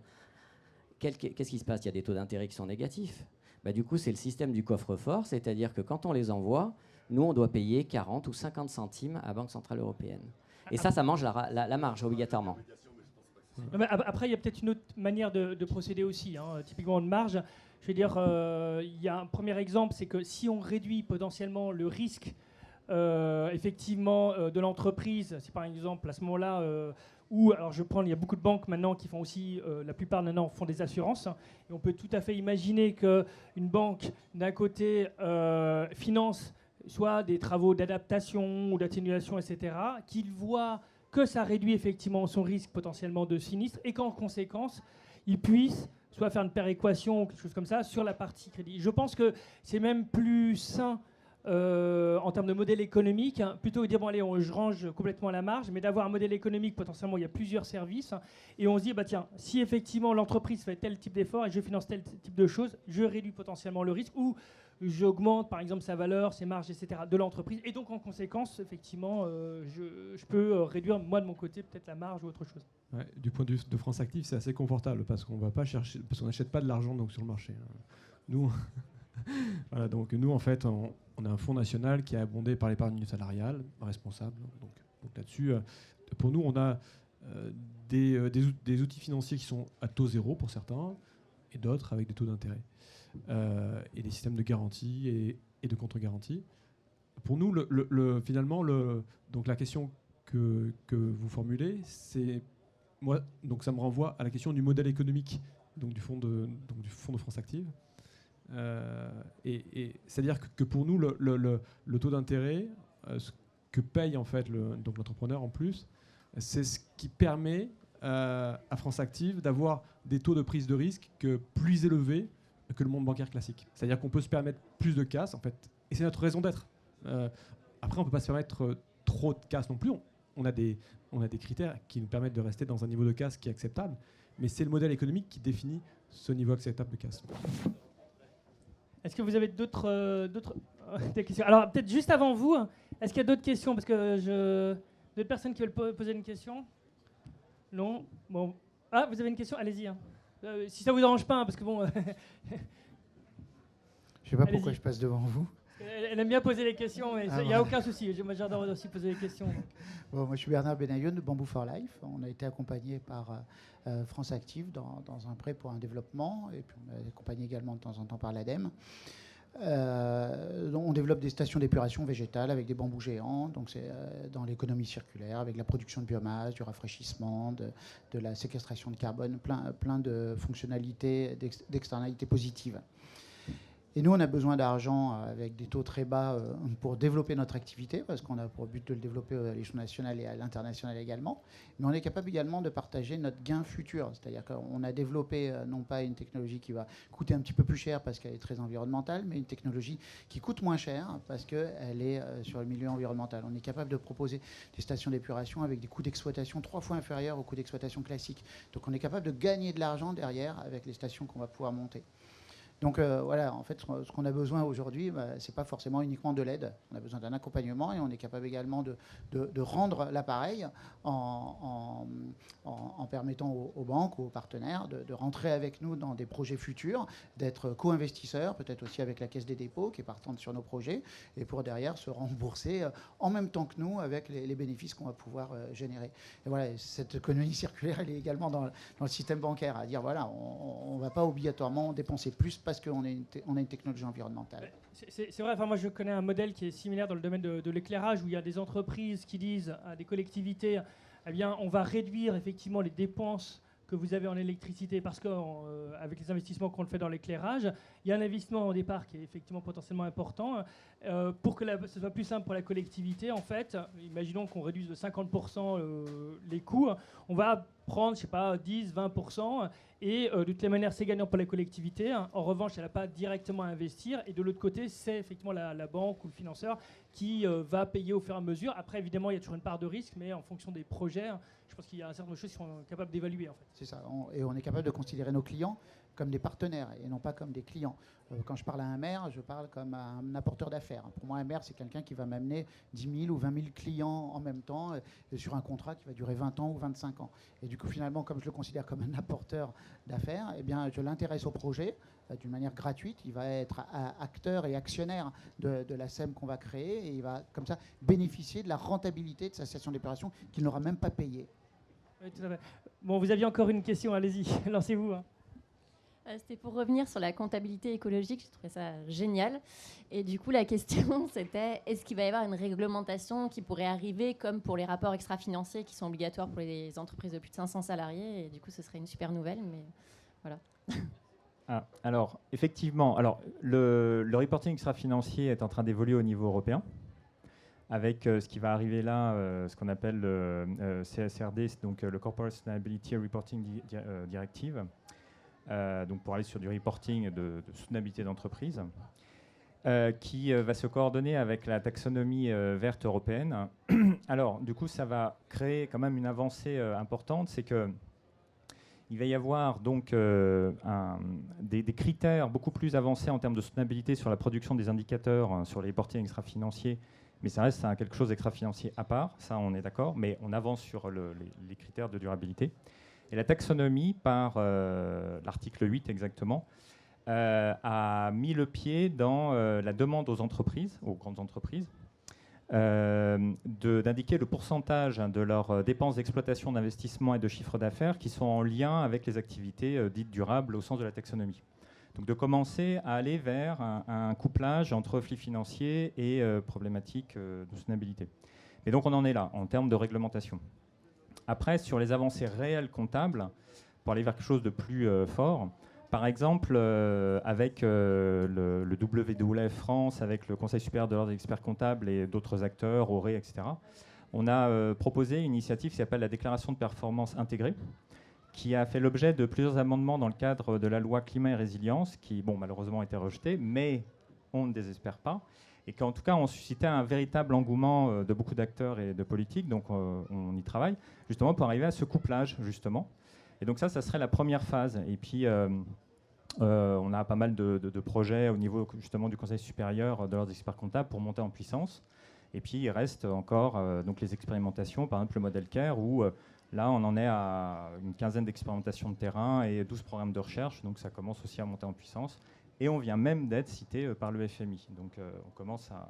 Voilà. On va prendre du poids après. Effectivement, tout le point, c'est... entre guillemets, qu'il y ait une masse critique d'entreprises, hein, peut-être aussi certains grands groupes, pour qu'ensuite, derrière, on puisse transformer potentiellement en standard. Est-ce que... Allez-y. Bonjour, donc, mon nom est Christophe Caille, je suis un ancien industriel dans l'énergie renouvelable. On a travaillé beaucoup avec le Crédit Coopératif, énergie renouvelable, solaire, biogaz.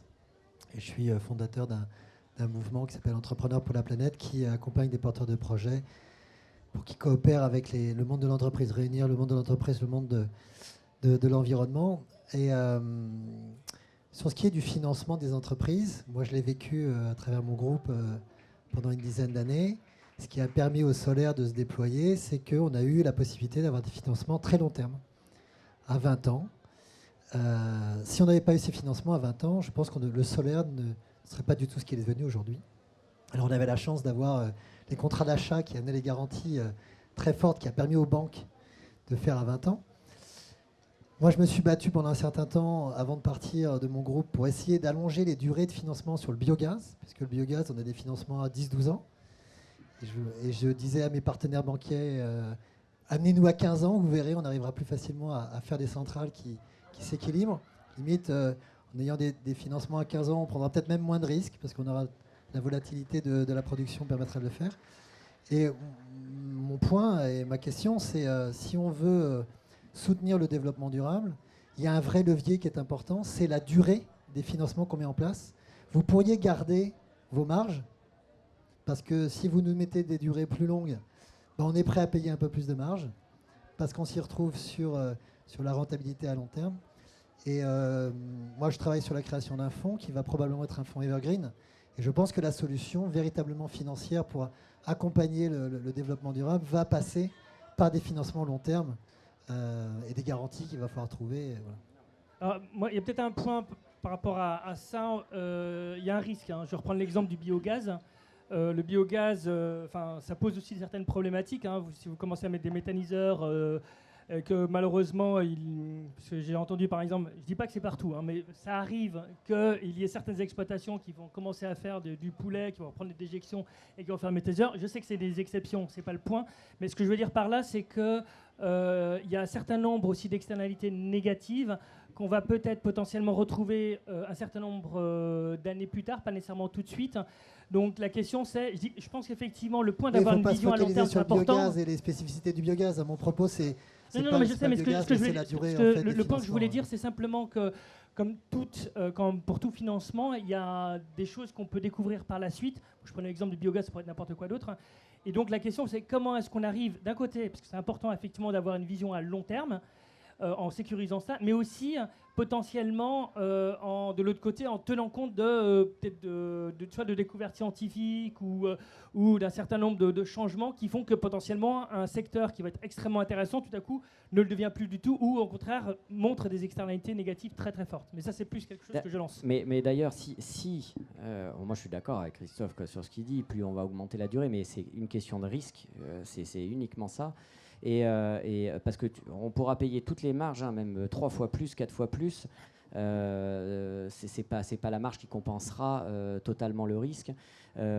Si vraiment ça avait été, si vraiment c'était pas un problème, dans ce cas-là, toutes les banques se seraient mises à faire des énergies renouvelables, toutes. Puisqu'il y a la garantie, comme tu disais, il y a les 20 ans, EDF signe pendant 20 ans, donc bon, alors toutes les banques y vont, il n'y avait pas de problème. Pourquoi elles y vont pas? Presque toutes allées. Pas toutes. Hein. Moi qui, justement, ai changé, parce qu'il y a aussi, on parlait de l'agent économique consommateur-acteur, mais il y a aussi le salarié, après tout. On a tous le droit, quand on est salarié ou quand on est entrepreneur, de choisir avec qui on travaille. Moi, j'ai travaillé avec une banque qui était peut-être un peu moins vertueuse que celle avec laquelle je travaille aujourd'hui, et j'en suis fier, et je suis fier de le dire aujourd'hui. Il n'y a que les imbéciles qui ne changent pas d'avis ou qui ne s'informent pas, justement, de se dire, mais en fait, il y a une banque qui existe et qui fait ça. Donc, toutes les banques, franchement, et celles où j'étais, ah oui, elles s'y intéressaient, mais alors... à petits pas, de petits pas, de petits pas. Et en fait, celles qui y sont allées, c'est celles qui aussi ont mis les moyens hors finance pour comprendre le système, pour comprendre le modèle économique. Quand vous avez, nous, à notre siège à Paris, on a ce qu'on va appeler des ingénieurs conseils, des personnes qui sont spécialisées dans les énergies renouvelables, qui vont être capables de dire aux banquiers que je suis, c'est bon, là où ça va être installé, les panneaux, etc., par rapport au soleil, par rapport à tout ça, normalement, pendant 20 ans, il n'y a pas de souci. Mais ça, il faut mettre les moyens en face, humains, qui ne sont pas spécialement de l'argent. C'est quelqu'un qui connaît, quelqu'un qui va s'intéresser au modèle économique, quelqu'un qui va s'intéresser à la technique. Et ça, c'est ça qui va faire la différence beaucoup. France Active a aussi, Denis va le dire, voilà, vous avez des spécificités, vous connaissez certains secteurs sur lesquels d'autres acteurs n'iront jamais. Voilà, c'est aussi un choix d'aller sur certains secteurs et de comprendre les modèles économiques. Oui, je suis entièrement d'accord avec ce que tu as dit, effectivement. C'est-à-dire qu'il y a, il y a une matrice à deux axes. Il y a, donc, du point de vue du banquier, c'est de quelle manière je réussis à comprendre le risque et je réussis à le réduire. Et effectivement, l'expertise, c'est un moyen de réduire le risque du point de vue du banquier. Ou de le qualifier en tout cas. De le qualifier, de le comprendre et donc de le réduire. Plus on le qualifie, plus on le réduit. Donc on y va ou on n'y va pas, mais plus on le réduit. Et ensuite, il y a la question de l'adéquation des outils financiers aux besoins spécifiques de la transition écologique, par exemple. Et effectivement, il y a la question de la durée du prêt. Il y a la question aussi des différés, par exemple. On peut avoir, il y a des ROI qui sont différents, donc des ROI qui sont plus longs parfois, en règle générale, sur des projets de ce type-là. La question, c'est comment, avec des systèmes de différés de remboursement, et nous, France Active, on travaille beaucoup là-dessus, on a déjà des différés importants, et on essaie qu'on réfléchit à augmenter, la durée de ces différés, de quelle manière on permet à ces projets-là d'avoir la respiration nécessaire au démarrage. Oui, allez-y. Alors, prenez un micro. Pardon, alors, je ne sais pas qui était la première. Bon, on va laisser madame, et après je vous prendrai votre question. Merci. Comme il n'y a pas beaucoup d'hommes ici, donc c'est bien qu'il y ait plus de femmes qui posent des questions. Si aujourd'hui on a une start-up qui développe une technologie innovante, donc la question du profil de risque, vu que c'est une innovation par définition, se pose. Ma question, c'est moi, si je veux lever des financements, quand je vais voir mon banquier, l'entreprise détient l'expertise, elle a développé la technologie. Il n'y a pas de mieux sachant en fait que celui qui l'a développé. Il est un peu jugé parti quand même. Il est un peu jugé parti. Donc ma question est la suivante. Son premier travail, j'imagine, c'est de développer au maximum son modèle économique, de détailler ses flux, ses capex, ses opex, son chiffre d'affaires, de faire des analyses de risque, de montrer toutes les variabilités qu'il peut y avoir, les fluctuations sur son chiffre d'affaires, sur tout son modèle économique.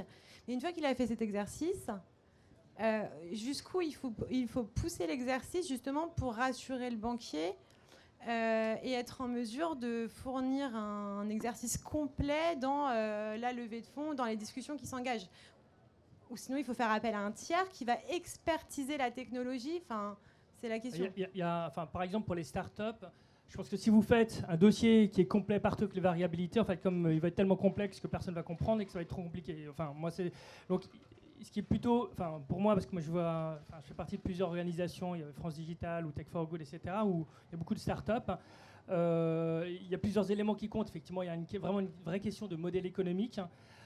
Et de voir aussi, parce qu'en fait, moi je suis aussi expert à la BPI, mais je vois aussi parfois des modèles où on voit tout de suite une exponentielle en termes de croissance de chiffre d'affaires. Évidemment, j'y crois jamais. Ce qui compte beaucoup plus, c'est la solidité effectivement du modèle économique, comment il fonctionne.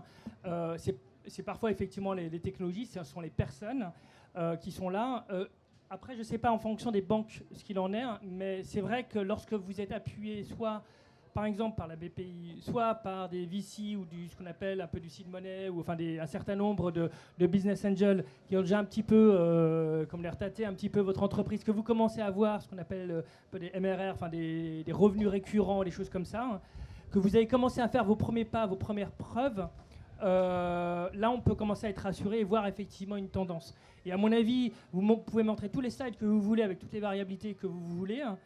En tout cas, moi, aujourd'hui, tant que la boîte n'a pas commencé, il y a des moyens de financement au début hein, qui sont possibles à avoir, mais tant qu'elle n'a pas commencé à montrer un produit qui commence à être commercialisé ou un MVP, des choses comme ça, comment dire, pour une banque, après vous parlerez, hein, mais je pense que c'est compliqué d'être financé. Il faut quand même avoir commencé à montrer ses preuves, parce qu'il y a plein de choses qu'on ne verra jamais dans tous les modèles que vous verrez. Il y a aussi un autre point, c'est l'équipe.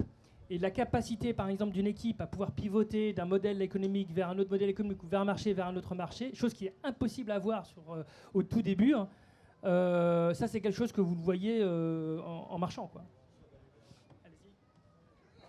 Merci.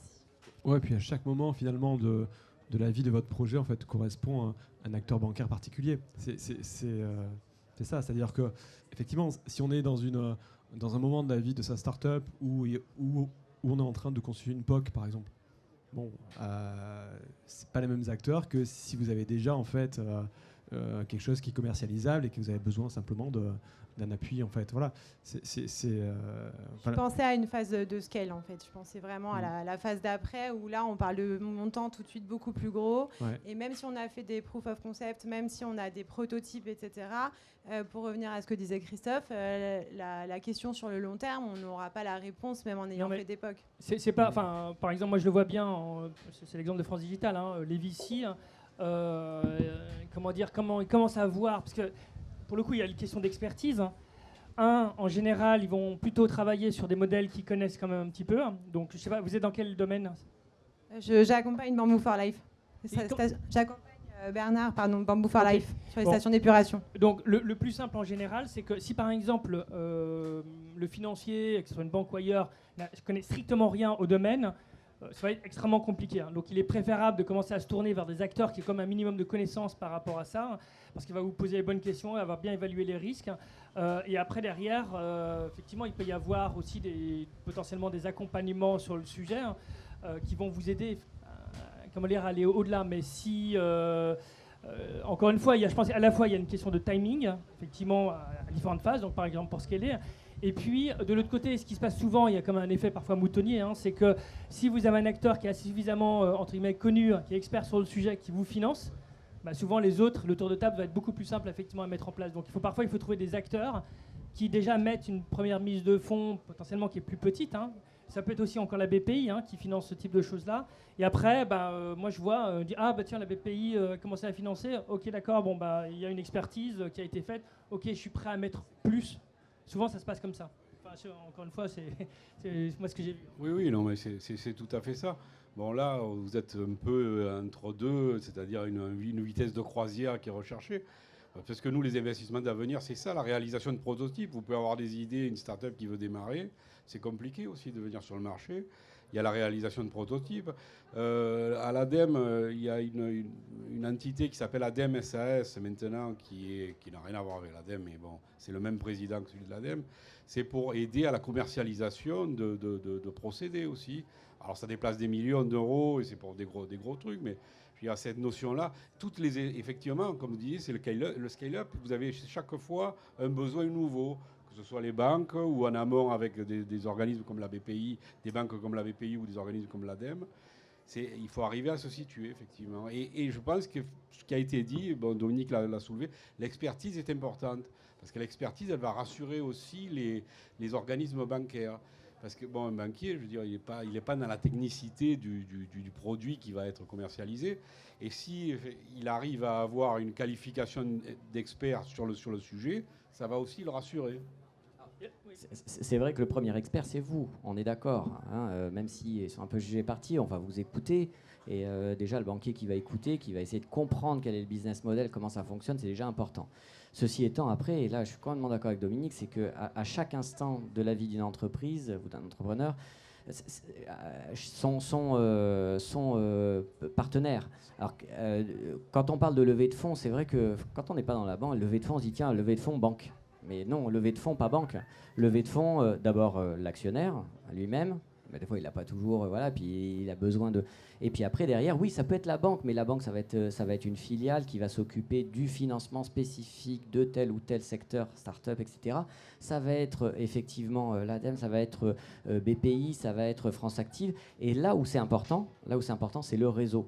C'est-à-dire que, et là où on a tous un rôle à jouer dans la finance, que ce soit le banquier, parce que c'est un des premiers que vous allez aller voir, c'est normal, c'est logique.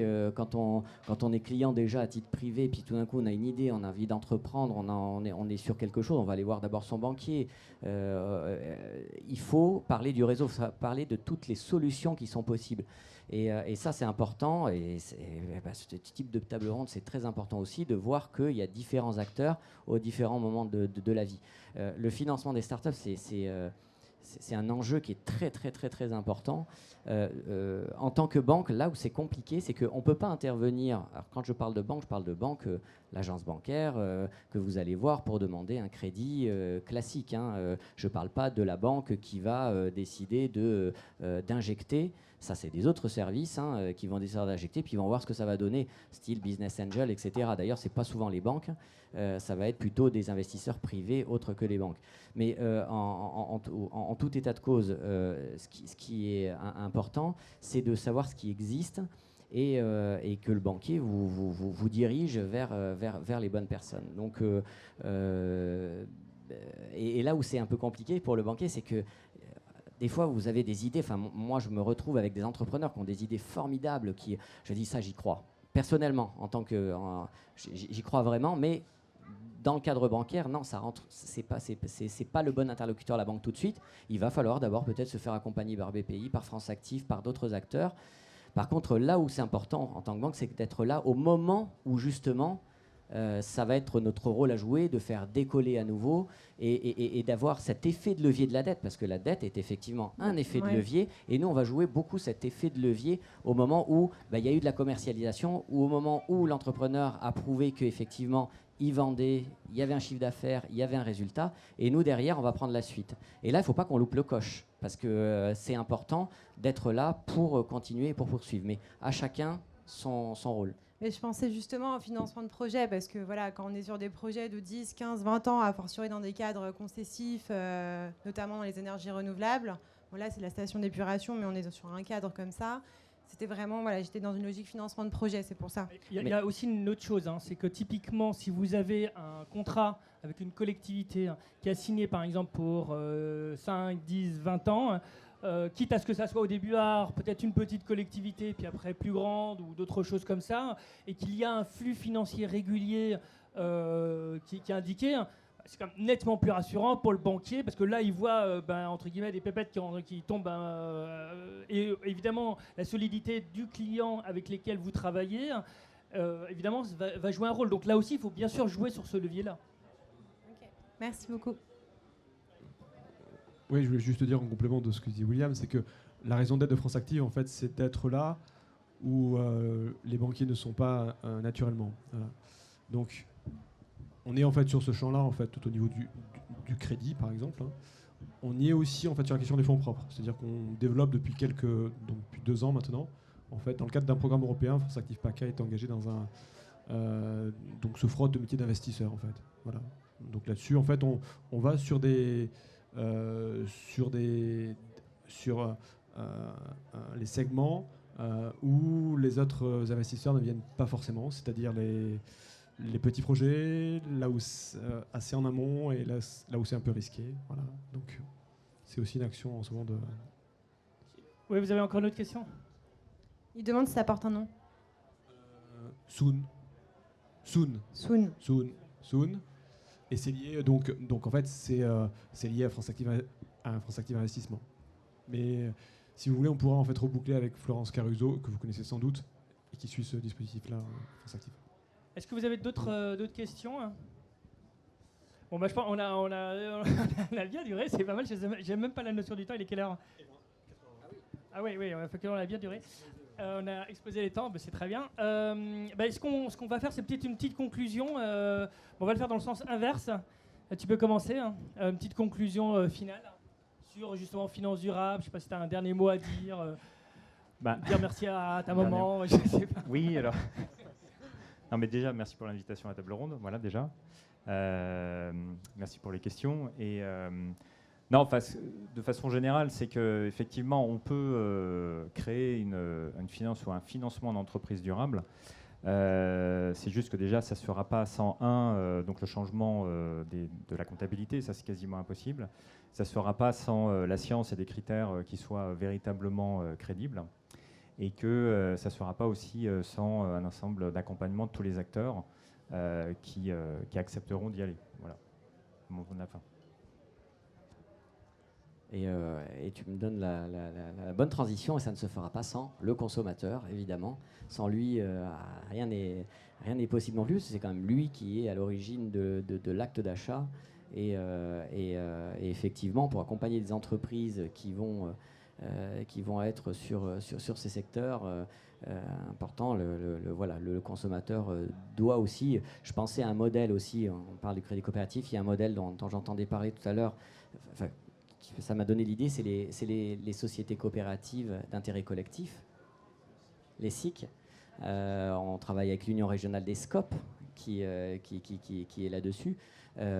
La coopération, c'est important. Et la coopération, là, dans les SIC, il y a qui dans les SIC? Il n'y a pas que juste le porteur de projet et éventuellement le partenaire, style mairie, partenaire public. Il y a aussi le bénéficiaire de tout ça. Et le bénéficiaire, c'est le consommateur aussi. Il a son mot à dire aussi dans ce type de société coopérative. Et on adore financer au crédit coopératif ce type d'entreprise parce qu'effectivement, au niveau de la gouvernance, tout le monde est engagé. Et merci encore pour l'invitation. Et ravi de voir que tout le monde est engagé sur la biodiversité, l'écologie, etc. On est content de ne pas être les seuls. Voilà, merci aussi pour cette invitation. Et je crois qu'on a mis en évidence la complexité de cette approche, puisqu'on parlait de la double matérialité, et je crois que c'est quand même fondamental de se poser les bonnes questions. En ce qui concerne le portage de projet, il faut effectivement avoir les bons acteurs au bon moment dans le développement du projet, et je crois que c'est ça qu'il faut retenir aussi. Bon, nous, l'ADEME, on est très en amont, mais bon, après, il y a l'approche bancaire, et puis on a France Active qui œuvre aussi dans ce domaine-là, et c'est bien, et il ne faut pas avoir effectivement de trous dans le développement des projets, parce que ça pourrait être fatal justement à la réalisation. Voilà.